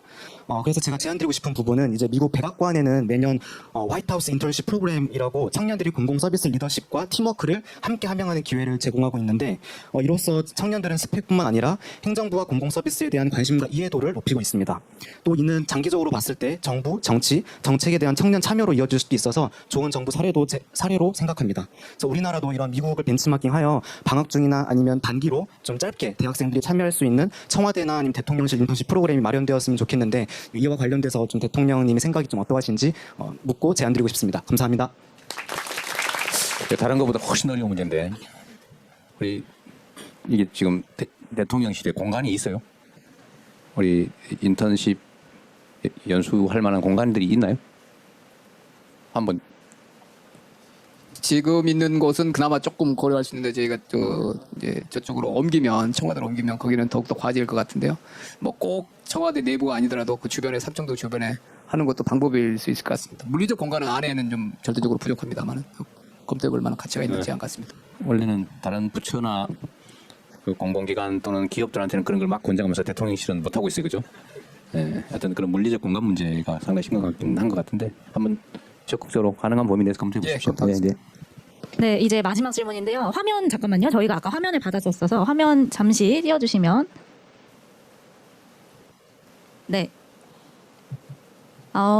그 두 번째 보호아동 및 자립준비 청년의 자립을 위해 보호기관과 가정위탁지원센터 이야기를 해주신 분이 계시는데 저희 청년미래센터도 이제 생겼고 지금 운영이 되고 있고 신복지수의 청년 대상들이 계속 늘고 있어요. 그래서 이 질문을 이제 하나 하면 좋을 것 같습니다. 혹시 질문해주신 분 계실까요?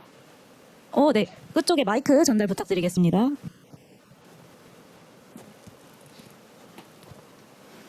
네, 안녕하십니까. 저는 현재 대전에서 자립준비 청년으로 활동을 하고 있고 실제 바람개비 서포터즈라는 이 서포터즈 기관 안에서 활동 중인 청년 이재원입니다.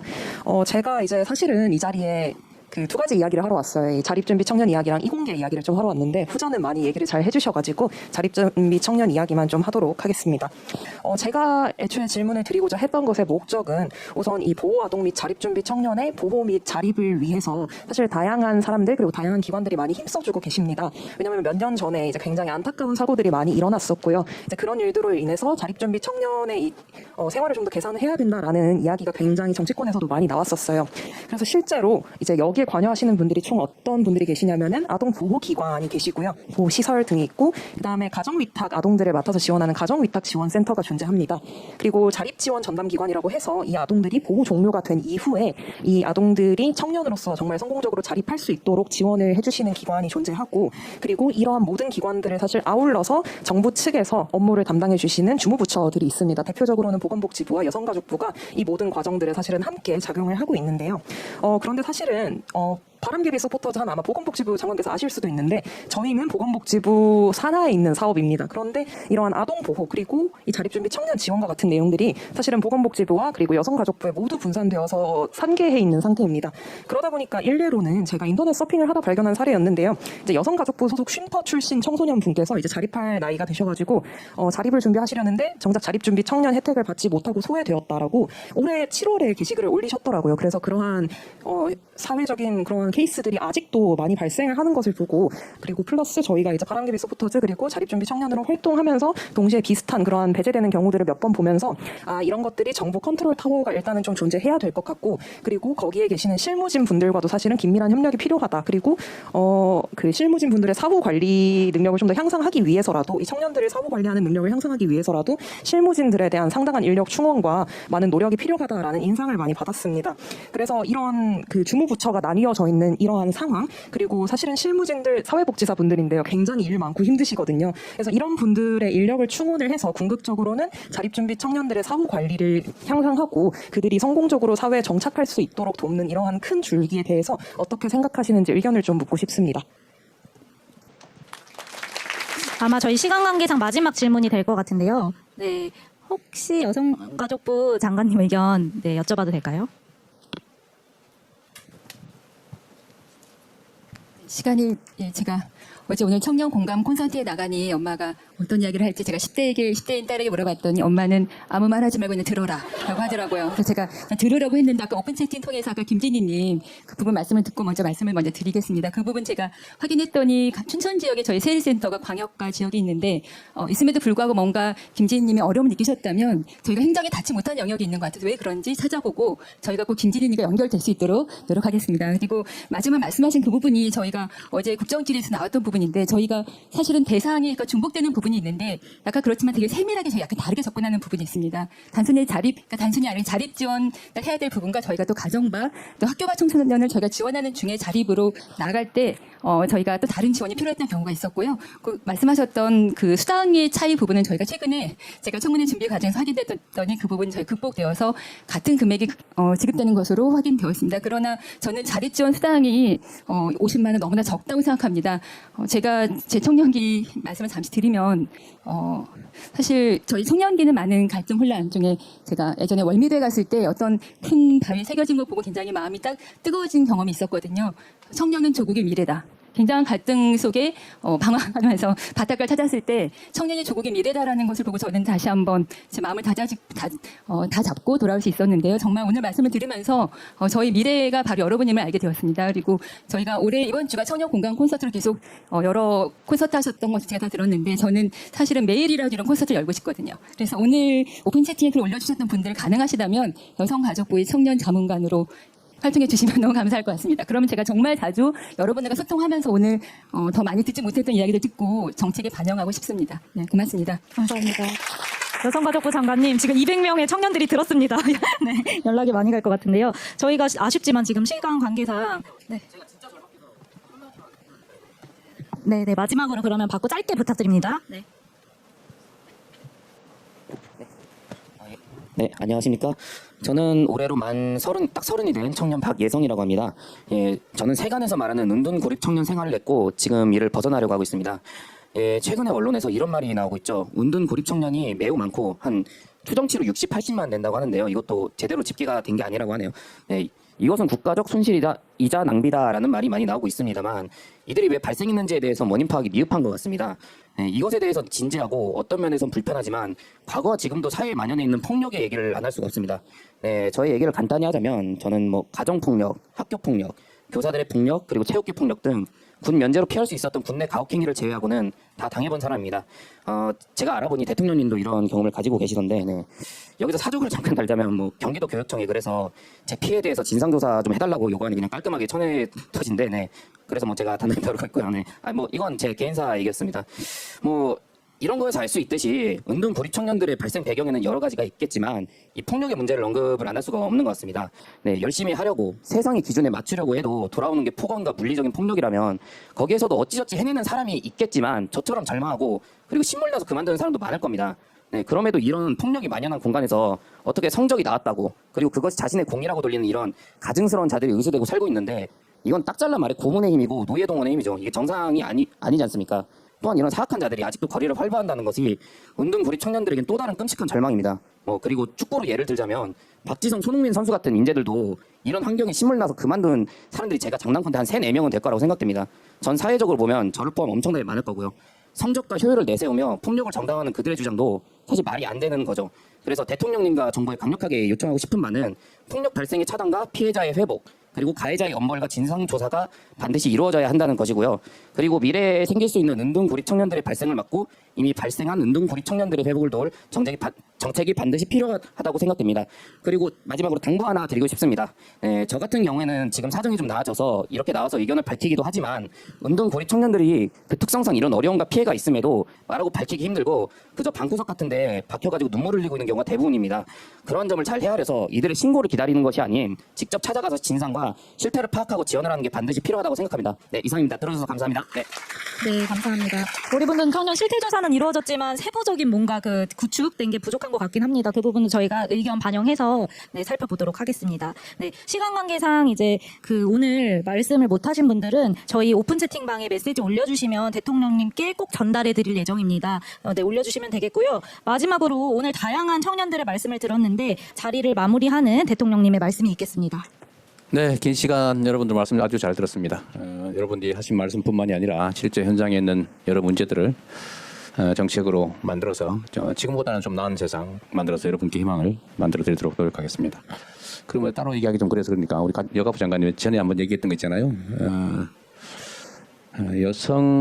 우리가 성평등 가족부라고 이제 바꿀 텐데 제가 보니까 남녀 사이에 여성이 구조적으로 불평등하게 이제 억압당하거나 불이익을 입는 것은 맞는 말인데 특정 영역에서는 남성들이 또 상대적으로 이렇게 차별당하는 측면도 있거든요, 가끔씩은. 근데 이거를 관심 갖고 지켜보지 못하니까 소외가 안 그래도 힘든데 그것까지 더 짜증나게 하는 그런 상황이 있는 것 같습니다.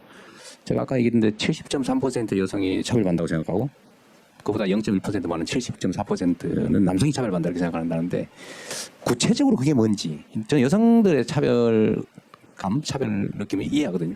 워낙 많이 연구돼 있고 언급돼 있는데 남성들이 차별받고 있다. 대체 몇 가지 뭐 아는 것도 있고 짐작되는 바가 있긴 한데 구체적으로 이게 꼭 몇 가지 사례 때문만은 아닐 것 같은데 뭐 종합 토론을 하든지 아니면 뭐 어쨌든 조사를 하든지 해서 구체적으로 그게 뭔지 그건 어떻게 시정할 수 있는지 그거를 한번 전체적으로 한번 알아봐 주시기 바랍니다. 어쨌든 청년들에게 희망이 있는 사회라야 그 사회가 지속적으로 성장 발전할 수 있습니다. 청년은 보통 우리의 미래라고 말은 하는데 실제로는 미래라기보다는 현실의 소모품처럼 취급되는 측면도 있는 것 같아서 참으로 안타깝게 생각하고 지금부터라도 조금씩 방향을 바꿔서 청년들이 희망을 가진 그야말로 미래가 있는 대한민국을 꼭 함께 만들도록 하겠습니다. 수고하셨습니다. 감사합니다. 네, 대통령님 말씀 잘 들었습니다.